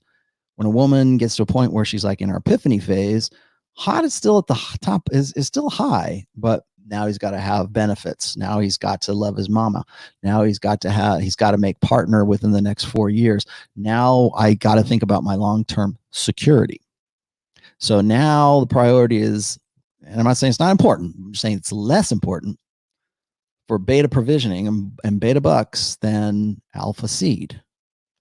And so that's sort of the security side. And that's why guys who are like sort of the beta in waiting, they can't lock down the alpha. So they want to get with the guy who is a good prospect. He'd be a good dad. He's boyfriend material. He's the guy we'll make jump through all these hoops and give him a lot of rules to follow, because we can't have fun, exciting sex anymore. But if we have to compromise, then at least we got to know that this guy is on board for the long haul. Let's make him jump through a lot of hoops. And that's usually the security phase of that. Now, I did actually refer to this in that book, in book 2, which is Preventive Medicine. Sometimes the epiphany phase happens earlier, particularly in cultures where women are expected to marry earlier. So sometimes you'll get to, or sometimes maybe through like a prearranged marriage or something. When you're talking about prearranged marriages, like what ideally, what should happen is daddy finds a good guy who's a good long-term prospect. Hopefully the guy that he chooses for his daughter is good looking and loves her and is invested in the marriage and everything. And so you kind of skip the hot, fun party years and you go straight into that security phase. One of the reasons, and this is something I hypothesize, I'm not saying this is set in stone, but one of the reasons I think that most marriages of men and women who are like very early, who marry early, like 19, 20 years old, one of the reasons why those marriages statistically fail as regularly as they do is because because women feel like they missed out. And I'll just refer you to this, an essay that I have. It's called Making Up for Missing Out. And I wrote that because there was a book called The Wild Oats Project. And what it was is a woman who had done everything. Like she played mommy. She became a mommy early, or she didn't become a mommy early. I shouldn't say that. She married early and married for security reasons, and then felt like she missed out on her 20s or missed out on her 30s. And this is very common for women in particular who marry early, because that now they're living vicariously through their girlfriends who are themselves in their party years. And so you got a woman who by the time she's 30, she's got 2 kids, maybe 3 kids, and with her husband, okay, we say, well, that's great, right? The problem is because of social media, because of the way that Western feminism works, the way that gynocentrism works, that woman, when she gets to 30, 32, feels resentment towards the guy because he limited her from having the fun that her girlfriends had that she missed out on. That's why I call it Making Up for Missing Out. And so the book called The Wild Oats Project was a woman who, she didn't have any kids, but she ended up asking her husband, I want to have a break. I want to go out and have my wild oats, because I want to have the sex that I didn't have all those years that I was with you. And so you have sort of a reimagining, I think, of the Epiphany phase. Just because a woman gets married at 20 does not mean she doesn't go through the Epiphany phase when she's like 29 to 31. It's just that she missed out on that. She'll still go through that Epiphany phase because she's like biologically and sociologically, she's watching all this stuff happen. And maybe she's taking care of babies, but her girlfriends are out there partying. Her girlfriends are the ones that are going to, like, girls' weekend in Vegas, and they want her to come along. So when that woman gets to be in the Epiphany phase, and then she looks back, she realizes that the guy that she married at 19, 20 years old isn't really the best she could have done. That's when that resentment comes in. And the Epiphany phase still happens. It just happens in a different context. And that context usually ends up in resentment on the part of the woman.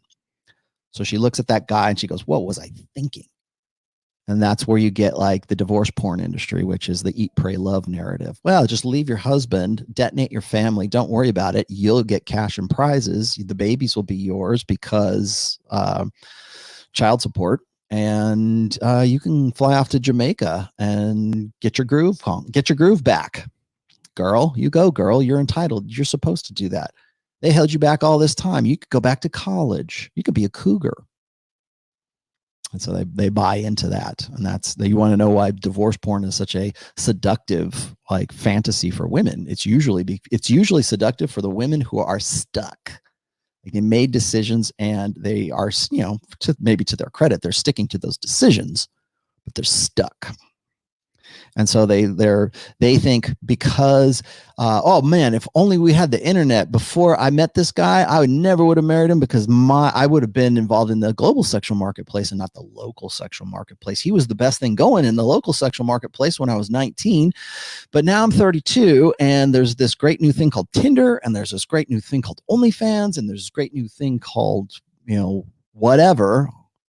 And now I've got guys on my OnlyFans telling me they love me and they want to support me and they want to bang me. And why would I want to deal with this guy that I've been with for the last, who's been the dutiful father for the last, 23 years or whatever. That's why. So yeah, you're right. They do go back into that security phase, but that comes after a second Epiphany phase. Let's see. I know I missed a couple here. I am sorry. And one of those was a really big one. So let me get back here. Mm-mm. Oh, wow. I guess sorry, guys. YOLO chimed in. He said, what do you think about the book, The 6 Pillars of Self-Esteem?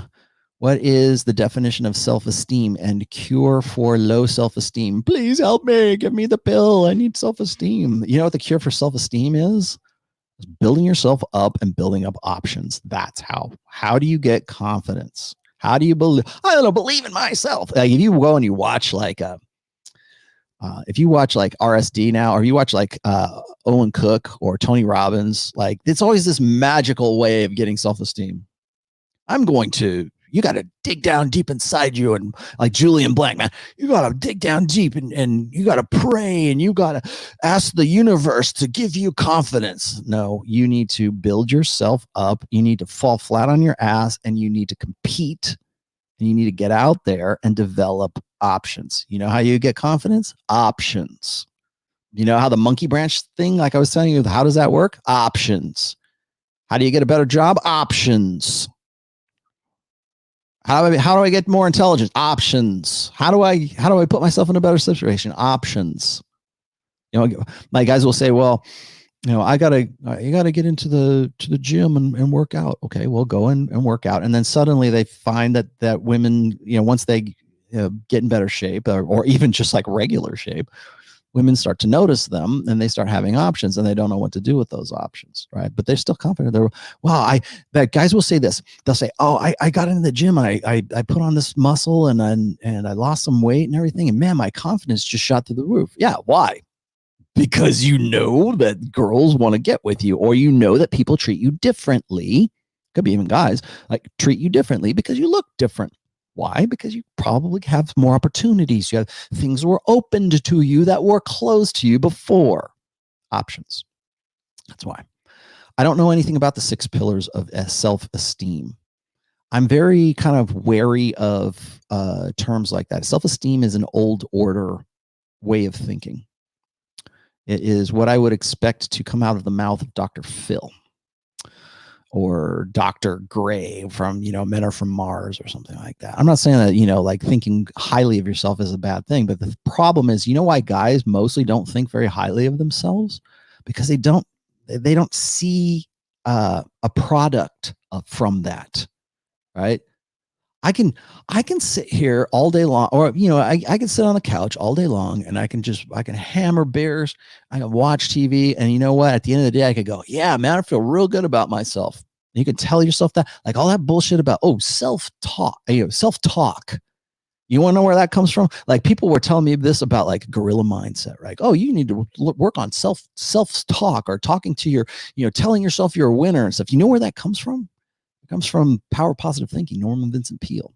And you know where he got it from? He got it from a guy, was it Phineas Quimby, way back in the 1800s. Like think and grow rich. Napoleon Hill, think and go rich. Really? All right. All I gotta do is think like I'm rich. No, you actually go and do something to make yourself rich. You certainly need to change your mind about how you feel about money. Same thing where you have to change your mind about yourself when it comes to women and stuff like that. Sure, change your mind. But go and do something. You can tell yourself you're a winner all day long and just hammer back, you know, beer and eat pizza and watch anime all day. And you're a winner. Well, that's your it's great, man. You can tell yourself anything. I'm a winner, man. What's a winner? I don't know. Whatever my ambiguous definition of winning is, that's me. How many guys do that? Self-esteem is great, but confidence is, you have to, confidence and self-esteem, whatever, like you thinking highly of yourself, especially for guys, because we're told to man up all the time, but that we're told to man down more than we're told to man up. Like, stop thinking about yourself. What about her? What about her needs? You need to work on yourself. You need to work on your attitude, mister. You're insubordinate. We're told to man down way more than we're ever told to man up. And that's why I think a lot of guys have a real problem with killing the beta and killing the blue pill version of themselves, because they don't want to change their mind about themselves. They like themselves. They like to be. That's the thing, is like, you're going to talk about self-esteem all day long. If you like yourself being a fat fuck, then self-esteem, you got lots of self-esteem. You're still a loser. Feel good about yourself, but you're still a loser. Damn it, you dude. I am so sorry. End one dream. You gave me like 50 BGNs. I don't know what BGN is. Is that like Belgian noogies? I don't know. Says Rollo, love your show. Keep it up. Can you please answer my brief question? Thanks. And you sent me this thing, quick note. Sam, if you want to track that down, if I can get it, I will. On quick note, that's a lot of people have the same problem. They're like, oh, I can't ask the full question because I've only allowed 200 and some odd characters on this. James Starr says, what about managing a girl's OnlyFans and taking a large cut, but avidly controlling it, including content? You can do that if you're a pimp. You can follow along. That's why when all this went down, I asked Andrew Tate, I said, is this going to impact your business? And of course he thinks it's not. But it's certainly saturating the market. Let's just say, I think it's fairly obvious that OnlyFans saturates the cam girl market, and now anybody can do it. It's like, remember I kept talking about barriers to entry. Anybody can be a graphic designer right now, right? Anybody can be a videographer or a photographer or whatever. All you got to do is go on YouTube and you can probably find some demo and you can hang drywall. And now, wow, I'm a construction expert. No, you just figured it out, but the same thing. Man. It's like, I don't have to pay somebody to do that. I have one of my best friends, Ray, he's just been renovating his house, and he put like these heating elements under the tile in his bathroom. I was looking at this. I'm like, how the hell did you learn how to do that? And he goes, I looked it up on YouTube and I didn't have to pay anybody, and it works great. Check it out. And he followed the instructions, did all this thing. And now his feet aren't cold in the middle of winter when he's going into taking a dump. That's awesome, man. You know, how much would that have cost you from an expert? Well, it's there. If you have the wherewithal to go and figure it out, you can do it too. Saturating the market. So should you do that? Well, I mean, yeah, if you're a dominant personality, I'm sure you can. A lot of guys, that's what a lot of guys try to sell themselves as. Well, there's nothing really I can do because she's going to do it anyways. So I'm okay with it. I was watching I forget who it was, some chick. I think she might have been a porn star at some time, but maybe she wasn't. Maybe she was just she was a bikini model. She was a Swedish bikini model, and she was married some guy who was a fitness guru in Los Angeles. Like, they lived in Malibu, and I forget the name of the girl. Pretty, I mean, she looked a little older. I think she's got to be in like her early 30s, but still look very good. I mean, obviously her boyfriend, husband, is a physical, a personal trainer. And so that was his shtick. And now she decided to go on OnlyFans and start her own, I'm going to sell a jar of pee or what, I don't know, whatever it is that she's doing, selling, soiled panties or something like that. And the guy, the first thing anybody says is, are you cool with this? And the guy's like, yeah, I'm totally cool with it because I take all the money. And or like, you look at like Delphine, whatever her name is, the girl who was selling her bath water. She's completely managed by the boyfriend. Well, it's great if it works out for you, if that's your scam. And if that's your, in book 4, I refer to a lot of this stuff called the hustle economy. And I think the gig economy that we were talking about, like in the early 2012, 2014, like, oh, we're going to get into a gig economy, and guys, now I'm going to be a freelance, whatever. The gig economy is no longer a gig. Well, I mean, it's still around, but like the gig economy has turned into the hustle economy, and OnlyFans provides a service so people can enter into the hustle economy. So now there's a template, there's a formula, whatever your niche is. In this case, for women, of course, it's just selling sex. So do you want to get into that hustle economy? If you're a guy and you're a dominant personality and the woman is only about you, like Tate's been doing that for a long time. This guy who's a personal trainer, it works for them, and he didn't care. I don't care if guys check out my wife, my girlfriend, because I'm making the money and I know who she wants to bang. Well, okay, if that's the nature of your relationship, great. But the guy's a personal trainer. You look at Andrew Tate. Tate is Tate, right? He's in the top 20%. If you can hold on to that, and you can maintain a very dominant frame, and the woman is naturally more submissive to you because she sees you as the most dominant man in her life, then if she wants to do that, well, maybe you can do that. But you want to know why iDubbbz got run up the flagpole is because he doesn't seem like the guy that can do that. So you got a guy like that, or you got these guys who are there's a qualitative difference between the guy who can back his own shit up and the guy who is talking like he can back his own shit up. And I think that's pretty obvious. But if you look at a guy who says, well, I'm totally cool with my wife, selling jars of pee on OnlyFans, or selling her ass, or showing literal pictures of her butthole on OnlyFans. I'm totally cool with that. There's a qualitative difference between that guy and Dan Blitzerian or Andrew Tate or this guy, the personal trainer guy. Right? That's one relationship. That's like the same thing. Like when guys tell me about how great poly is, like, yeah, I'm sure it is. If you're the guy who can control like 4 or 5 women and you have a soft harem of women and you're the guy you're the alpha that they're sharing. Yeah, I'm sure that sounds great. Poly is awesome if that's the context, but that context is so rare. Because most poly relationships are just like one fat 3 or a 4, and she's got 4 or 5 guys that are, her orbiters who think that they're in a relationship with her because it works for them. At least it's better than jerking off. It's better than not and being lonely and frustrated. Well, I got to share her with 4 other guys. Yeah, you do. Oh, okay. I guess it works out. If I get laid once in a while, that's fine. So I'll never get laid if I don't. Like poly becomes an adaptive mating strategy for beta males. Let's see. Delam again says, for the community, when the police are called on you, you're done. Yes, you are. I think I've told you guys the story about my friend who snatched the keys away from his, now ex-wife. And he went to jail because that was considered an assault by the cops. She was drunk and they were having a fight.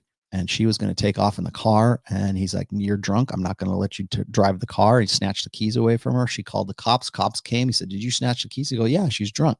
Bye-bye. Go sleep with mommy. Go back to your folks' house. That's all it took. Nathan, I do have yours right here. Last video I saw from 21 Studios was Anthony the Dream. Isn't he the president? On his bed sipping some drink. What the fuck? Male Gigolo Johnson. No, are you looking at the one that's was that the old video of him with tactical soap or something like that? I don't know. I don't pay attention anymore. Honestly, I don't care. That shit was a year ago. And I'll tell you, what the most satisfying part of all that is? I've got guys right now that will say, what happened in June? Mission accomplished.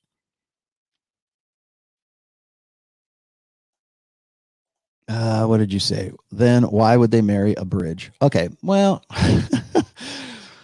this is so cool. And you play and you like Pantera and you have a guitar in your av. So I'm going to answer this. Why do women marry a bridge?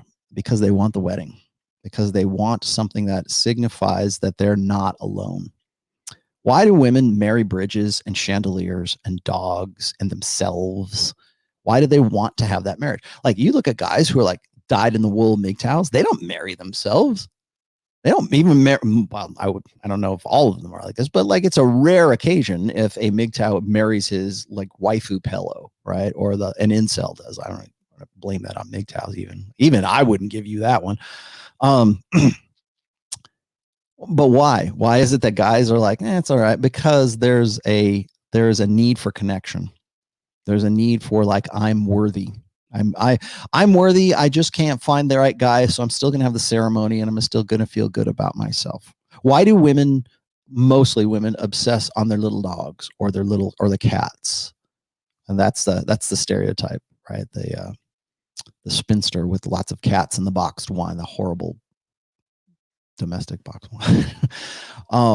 Why are they all about that? Why is that a stereotype? Well, because there's a need, I think, particularly when it comes to the female psyche, there's a need to know that they could be loved, that it's somebody else's fault. It's not me, because there's always going to be like like I keep saying this is because women are solipsistic, naturally, innately solipsistic. Evolution selected for a human female with the capacity for solipsism.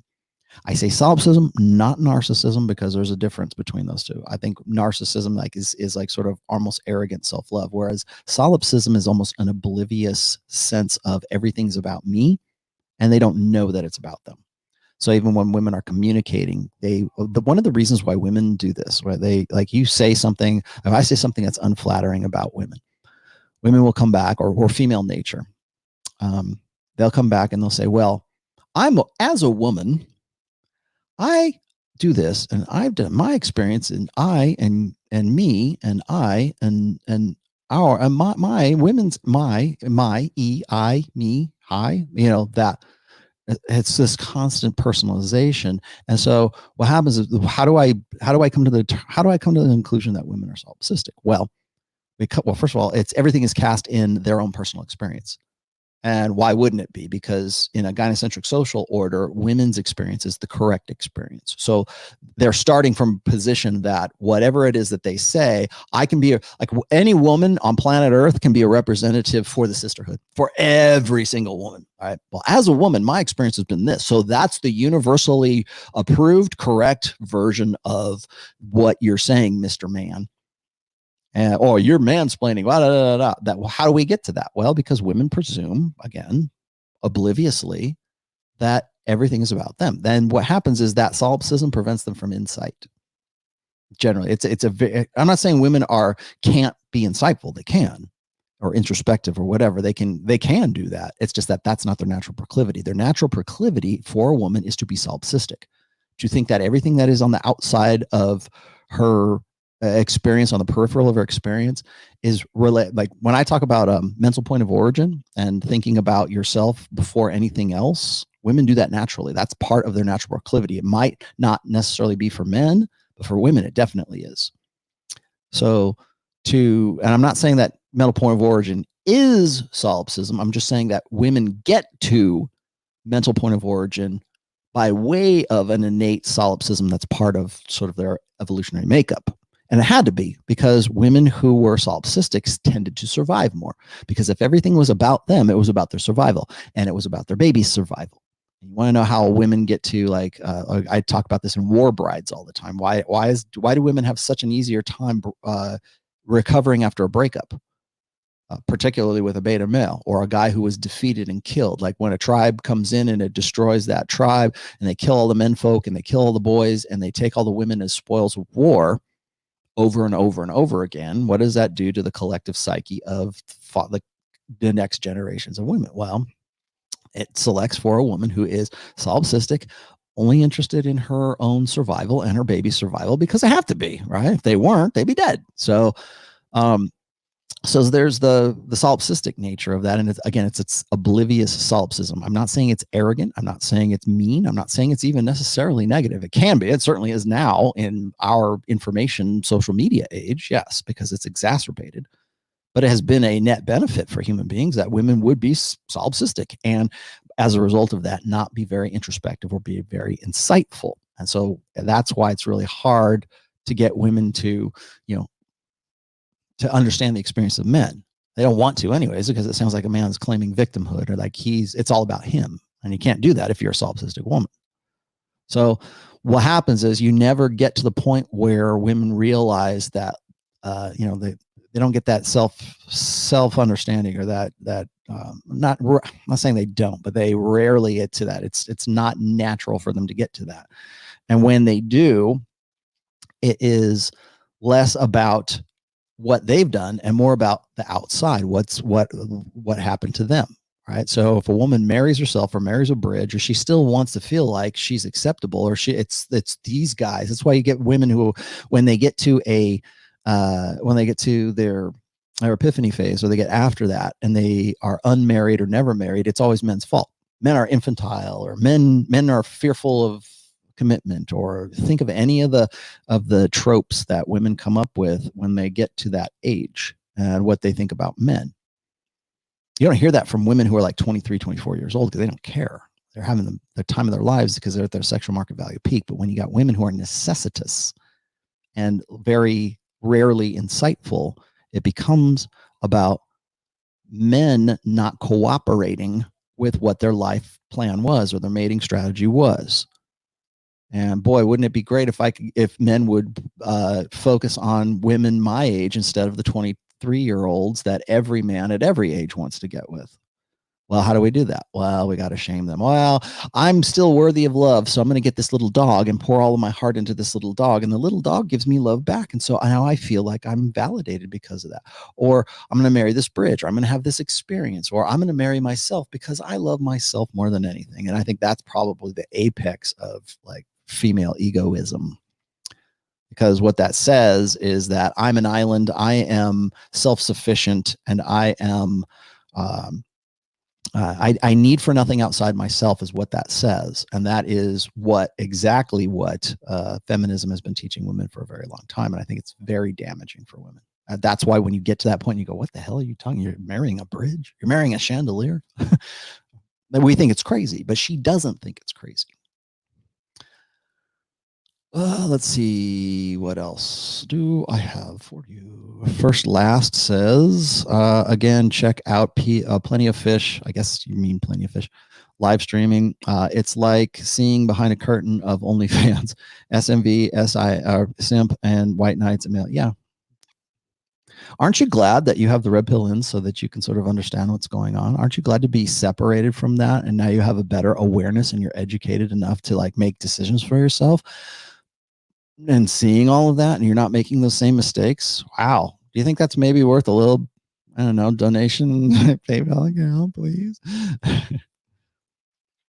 Or buy my 4th book when it comes out. How's that? You guys want to ask questions? All right, I'm done. You guys, I'm not going to stop right now, but I'm going to answer the rest of these questions here. So if you want to throw some at me, I promised I would give you guys some time to ask questions, and I'm trying to catch up. I guess I've been doing that for the last half hour, haven't I? What else? Let's see, First Last, Gino. I thought I got to yours, man. My bad. Oh, there it is. Gino Flew. What do you think about sexual transmutation? Does it work and how? Do you mean like transitioning to a different sex or a different, I'm not really sure what you're talking about, sexual transmutation. Do you mean like transitioning from one gender to another? I've done whole shows on that. I'm not really sure what that means, my friend. If you want to clarify, I'll be happy to pick you back up. Oh, man.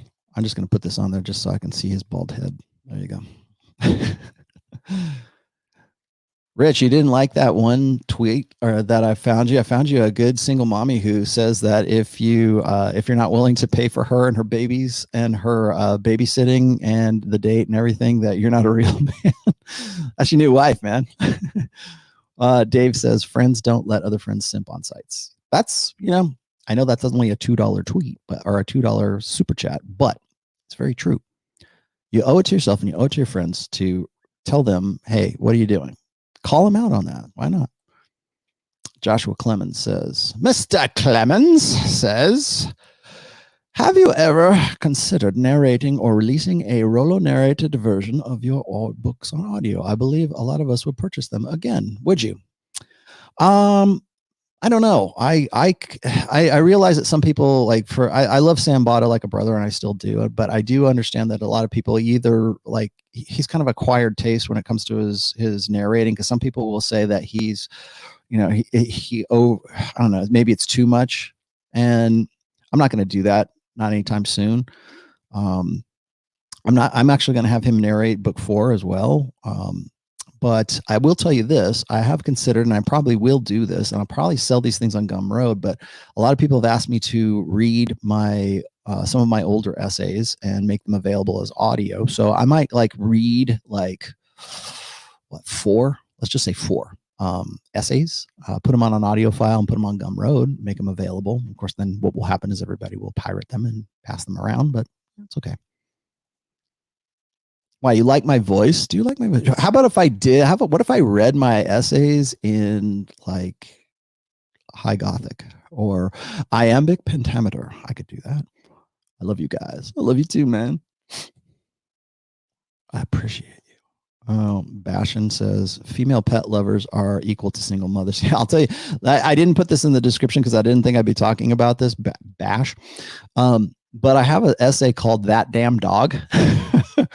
And I have had experiences with young women and old women who are very overinvested in their little dogs. And I came to I came to this when I wrote that essay when I was doing my my my undergraduate work for my psych degree, and I thought about it and I go, why is it that women tend to overinvest in their pets? And I'm not saying I'm not invested in my pets. I do. I love my dogs. I love my greyhounds, but I also recondition them. I foster them, and it's just something that I've liked to do. I do not dress them up in little outfits. They do not have Halloween costumes. Let's see. I do not put little bows in their hair.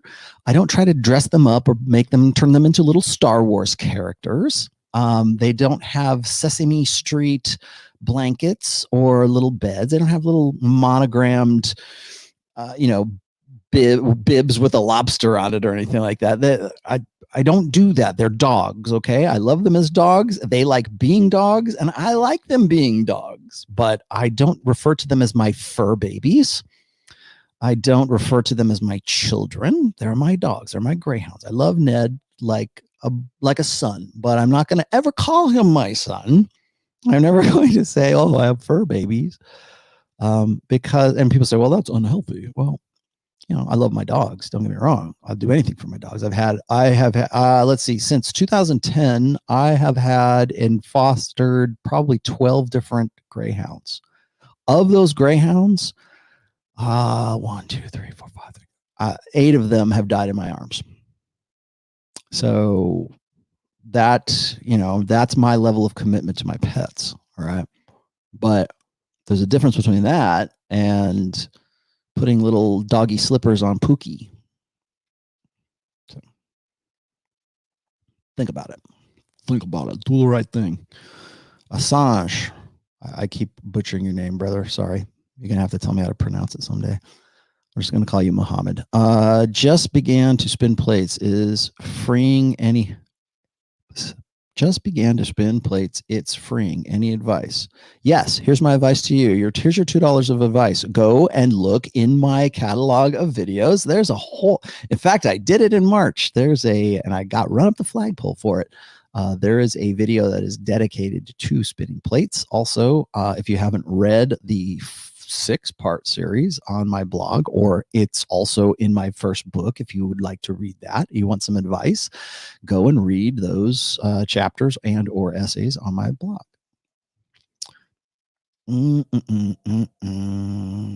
What else? Okay, I'm catching up. I'm almost here. Look, see, I'm sticking. It's 2:01. It's 2 hours and 1 minute. Gus says, why do you think it's a skit? I do, because it says on the guy who did this. I looked him up.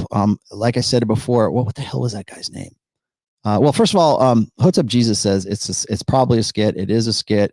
And it's by this guy who is known, like the guy who's in the video is his channel. He's got 221,000 or subs, and that's his thing. He's a comedian and he does skits and he does reaction videos. So that's why I believe this is a skit, because it says I do skits on my thing. Gotham Cardi gives me $1.99. Thank you for that $1.99, my friend. And then I think I am almost caught up at the end here. All right. Paul says, any advice on ending relationships with a BPD girl? Yes. Here's what you do. You leave, pack your shit, and you go. You delete her. You have no contact with her, and you're done. That's the only way out. I'm sorry. There is no, oh man, if I can just, it's not. Okay. I tell this to guys, and maybe this is sort of relevant to our conversation today. Rip the Band-Aid off. Don't go and pull it off like that. It hurts like hell when you do. It only hurts for a second if you just go and you're off and then it's done. That's what you have to do. That's what you have to do certainly with a BPD. Now, so finally, the last reason I wanted to get into here today is, and this sort of gets to the next question too. There is a school of thought, and I tend to agree with it, that breaking up with a girl for guys is so difficult because of a chemical process that's part of just sort of the way men are. I want women too, but like I think women have an easier time with breakups because of the war brides dynamic. But there is a biochemical aspect of this, and there's a great TED talk, and I don't have the link to me right now, but I'll put it in. I'll see if I can add it to the description. There's a great TED talk about the chemical aspects of like love and infatuation and lust, and then what happens when you break up. And I have an essay called Detox, and I talk about this a little bit. I didn't go into the kind of detail I probably should have because it's kind of an older essay, but there is an element of really a physical element that prevents guys from really breaking up with a girl. Most guys will tell me this when they break up with a girl. They'll say, "Rollo, help me! I can't help. I want to kill her, or I want to kill him. I can't bear the thought, the imagining of her having sex with another guy." And even if it's like a year later, and the guy goes and he looks her up on like Instagram or whatever, I wonder how she's doing now. He's wallowing in that. What guys doing when they get to that point? There's two things that are going on. The first one is mate guarding. They want to know that the kid is theirs. That is an evolutionary standard for human males. It is an evolutionary imperative that men, the drive is so important because men could never, until modern times, until we had DNA testing, men could never know if the child was actually biologically theirs, if they were being cuckolded. And why is that so important? Because that's men's reason for being, to pass on their genetic legacy into the next generation. For women, it's I got to find the best provider and I got to find the best genetic specimen, and rarely do the two meet in the same guy. So as a result, over the course of evolution, it has been hammered into men's psyche to be jealous and to mate guard and to find ways to create social conventions to prevent women from cuckolding them. That's why you get marriage. That's why you get really mate guarding. That's why you get like honor killings. That's why you get this jealous possessiveness of why do guys get possessive? Because they want to know that the kid is their damn kid. That's how important it is. And it's so important that the guy will kill himself, kill his kids, kill his family, kill his wife, kill the lover, because that's how important. That is the depth and the obsession of knowing that the child is yours. That's how important it is, that you would kill to know that the kid is yours. So there is there's always going to be that as part of the breakup. So when guys say, "I still have dreams about her, man, I can't get the thought out of my head," it's just an imagination. They might not have even seen her, or God forbid, the guy sees his ex-girlfriend with her new lover on vacation somewhere, and he's supposed to be secure in his masculinity, right? He's supposed to be like, "Oh, I'm happy for her, but I can't stand it," to the point where the guy's obsessing over it. Or like when guys always have a much tougher, I believe this, I have a much tougher time with a breakup than a girl does. Women have a tough time with breakups if the guy was alpha and she missed out on optimizing on hypergamy because he was the best she could do. But as I said before, most women break up with men, not the other way around. That's another reason why I tell guys, break up with her. If you know you're going to break up, if you think that's a possibility, break up with her first. Walk out on your feet, because what that does is it messes with her presumption that, well, he's a beta anyways, and I'll feel better about leaving him. If you're the one that says, "Be gone, see you later, out, and have a good life," if you're the one that's doing that, what that does is it says to her psyche and it says to her hindbrain, "I have options. I'm not the chump. I'm not the blue pill beta that you probably still have some doubt about." Remember what I talked about hypergamy. Hypergamy is based on doubt. And when you mess with that doubt, that's when you can reset the frame. That's when you have a lot of power. When I was talking about dread is based on hypergamous doubt.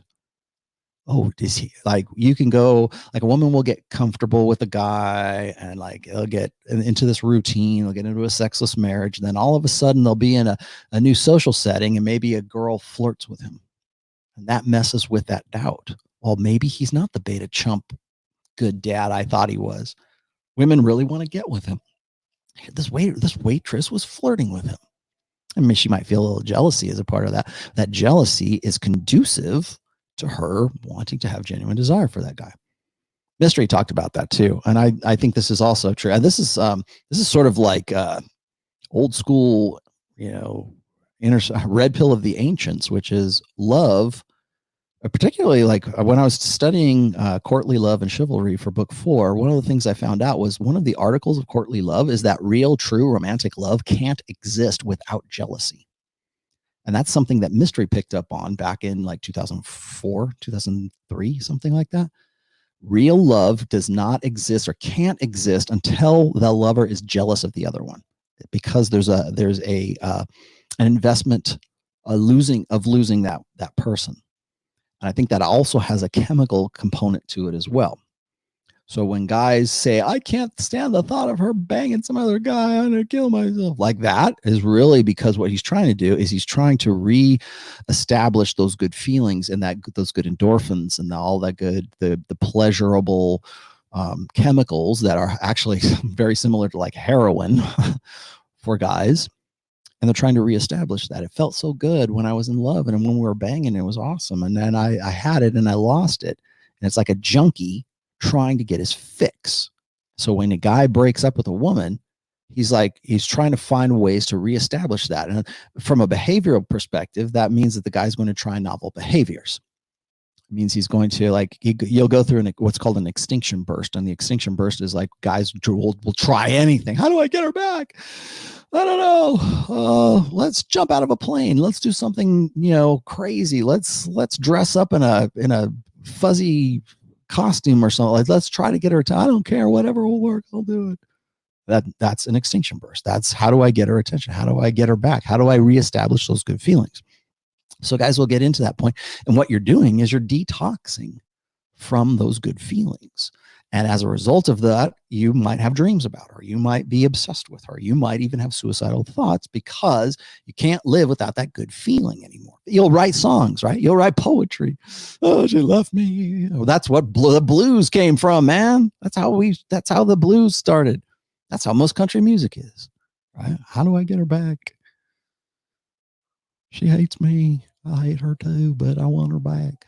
Why? Well, because it felt good. Yeah, you're detoxing. So remember that when you're breaking up, and lastly, part of this is, and I meant to say this, is that one of the reasons why most guys will not even entertain the thought of breaking up with the girl is because at some level of consciousness, they understand that it's the cessation of those good feelings, of that chemical rush that comes from when it's good.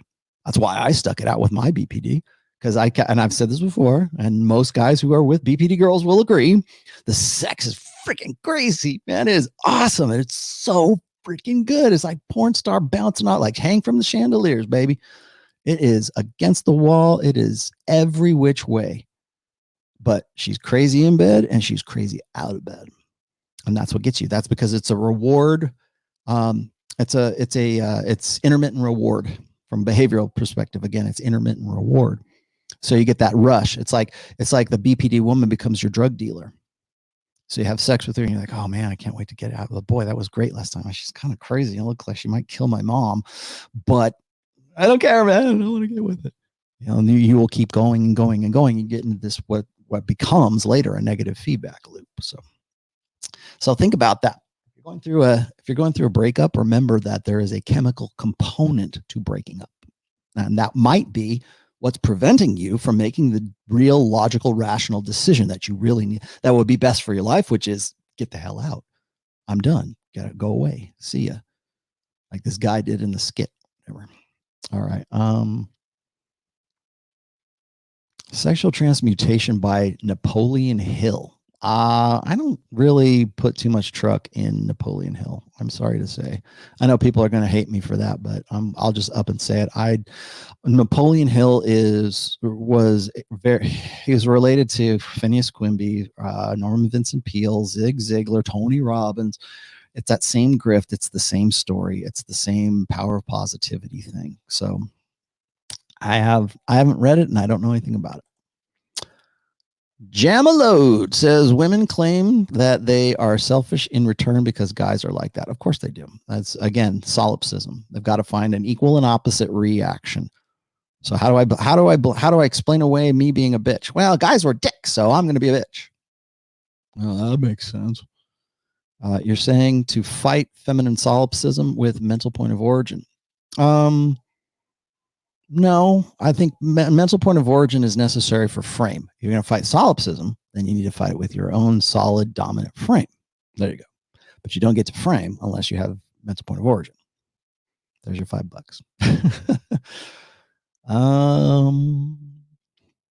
Thank you for that $1 Australian. Thank you, sir. There you go. Everybody, this is Luz Theron. There you go. Rollo, you said never give an ultimatum to women. Girls' night out topic. Why is that about it? And how to go instead. What I've said before in the past, and again, this refers to another essay that I've written called Ultimatum. Go look that up on the Rational Mail. Type in ultimatum on the search engine on my blog, and you'll find that essay. And what I say about ultimatums are an expression of powerlessness. So what that's saying, and whether it's a man or a woman, and women give ultimatums all the time too. In fact, I think you probably will hear more ultimatums from women than you will from guys, because guys will do whatever it takes to keep a woman happy, mostly because again, most guys are betas and most guys are optionless. So they don't want to upset. Like, you want to know why guys like endure sexless marriages for as long as they do? Because the sex that they are getting, they don't want to upset the apple cart. They don't want to experiment. They're afraid because, oh, well, if I do that, she'll leave me. Well, you're going to get less sex than you are right now. So it has to get so bad that they'll actually change their minds and actually do something different for themselves. But so when I say an ultimatum, what usually happens is it's a woman giving the ultimatum, but it could be a man too. But you say, what an ultimatum says is that I am so powerless in this situation that I need you to do this or we're over or we're done. And it's all on the table. Usually when a woman gives an ultimatum, she's giving it in men's overt way of communicating, because she doesn't want there to be any confusion. It's not like she's beating around the bush or trying to send you a message and just, being nuanced or sub communications or anything. Usually an ultimatum is do this or else. That's what it is. And what it's saying is what you are saying is, I am so out of control in this situation that I need you to do this or I'm done. I didn't say that they're necessarily bad, but I did say that they are expressions of powerlessness. So usually when a guy does that and he says, if you don't do this, I'm gone, or if you're not sucking my, whatever, then I'll find somebody who will. Now, what that says is, you won't do this. I need you to do this. And if you don't, I'm out. Well, most guys will say, well, that's straight to the point. Say what you mean and mean what you say, right? Because it appeals to men's overt way of communication. Sure. Absolutely it does. But at that point, you don't get it.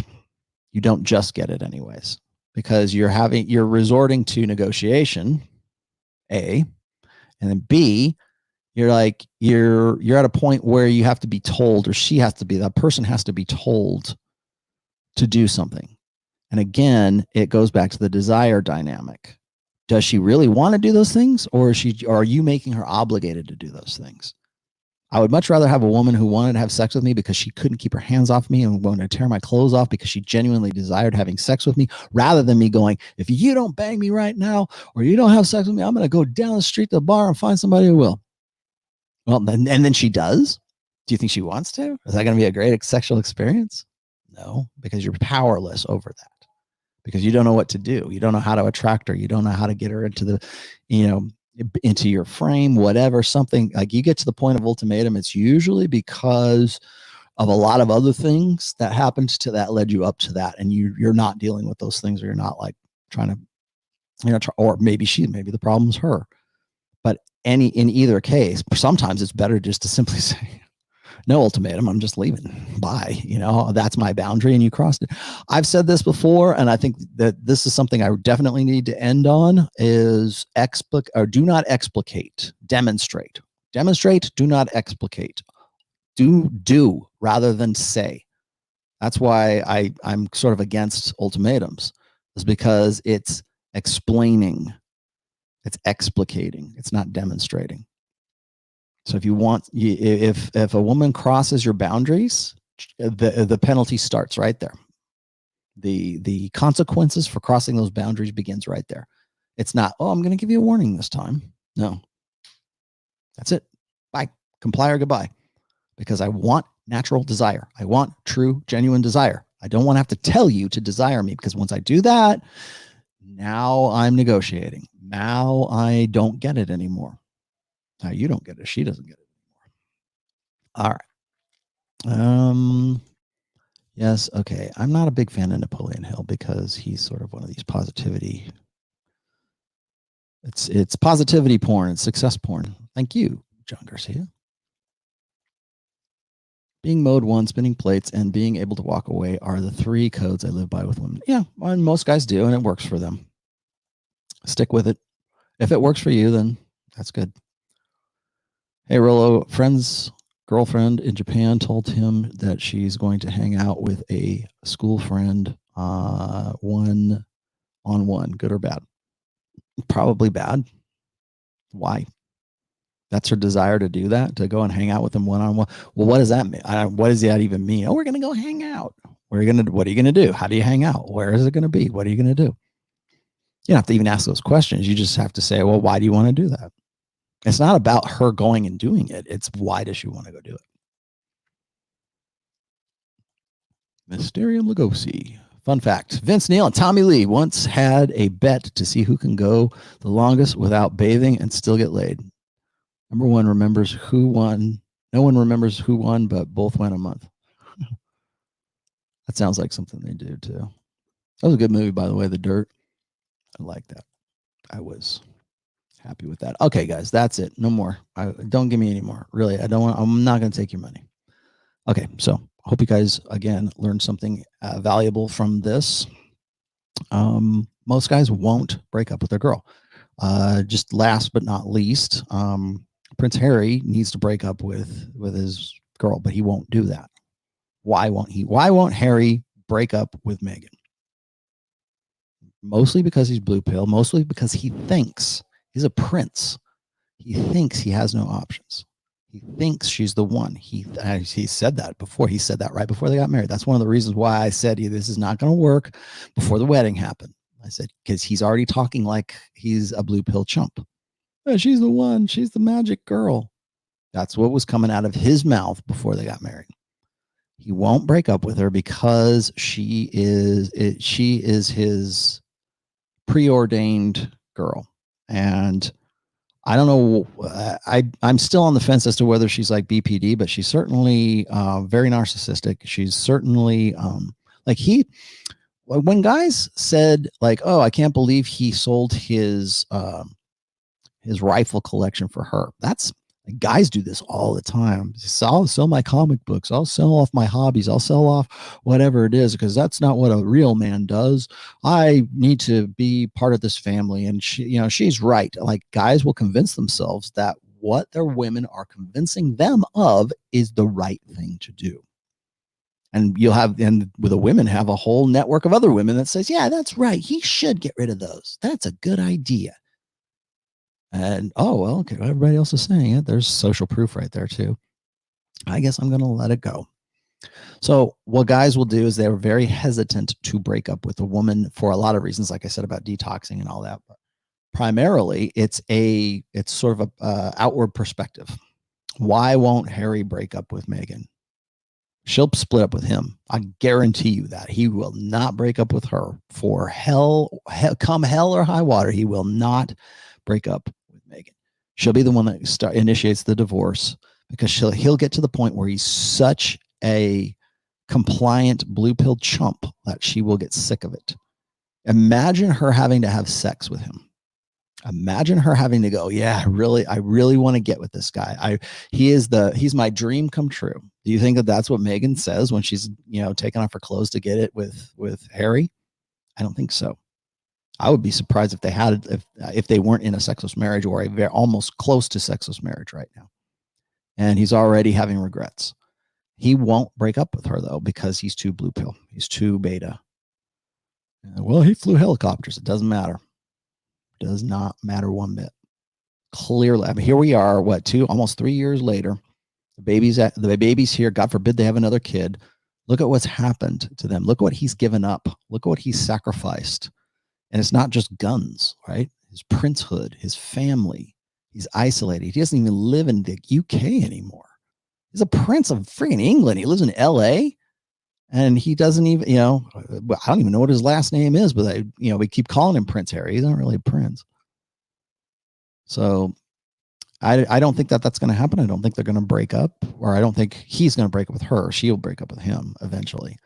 And I think that's going to really send him down a very dark path. And I hope he's okay. I'm worried that he will not be okay. So anyways, that's I keep coming back to Harry because he is the epitome of what most beta males are today, blue pill beta males. He is exactly follows to the template what I see and what I have seen in blue pill condition beta males for the last 20 years. And that's why he's the perfect example of this. He won't break up with her. Most guys won't break up with their girl because they think that she might be the one. I don't want to throw the baby out with the bathwater. So don't be that dude.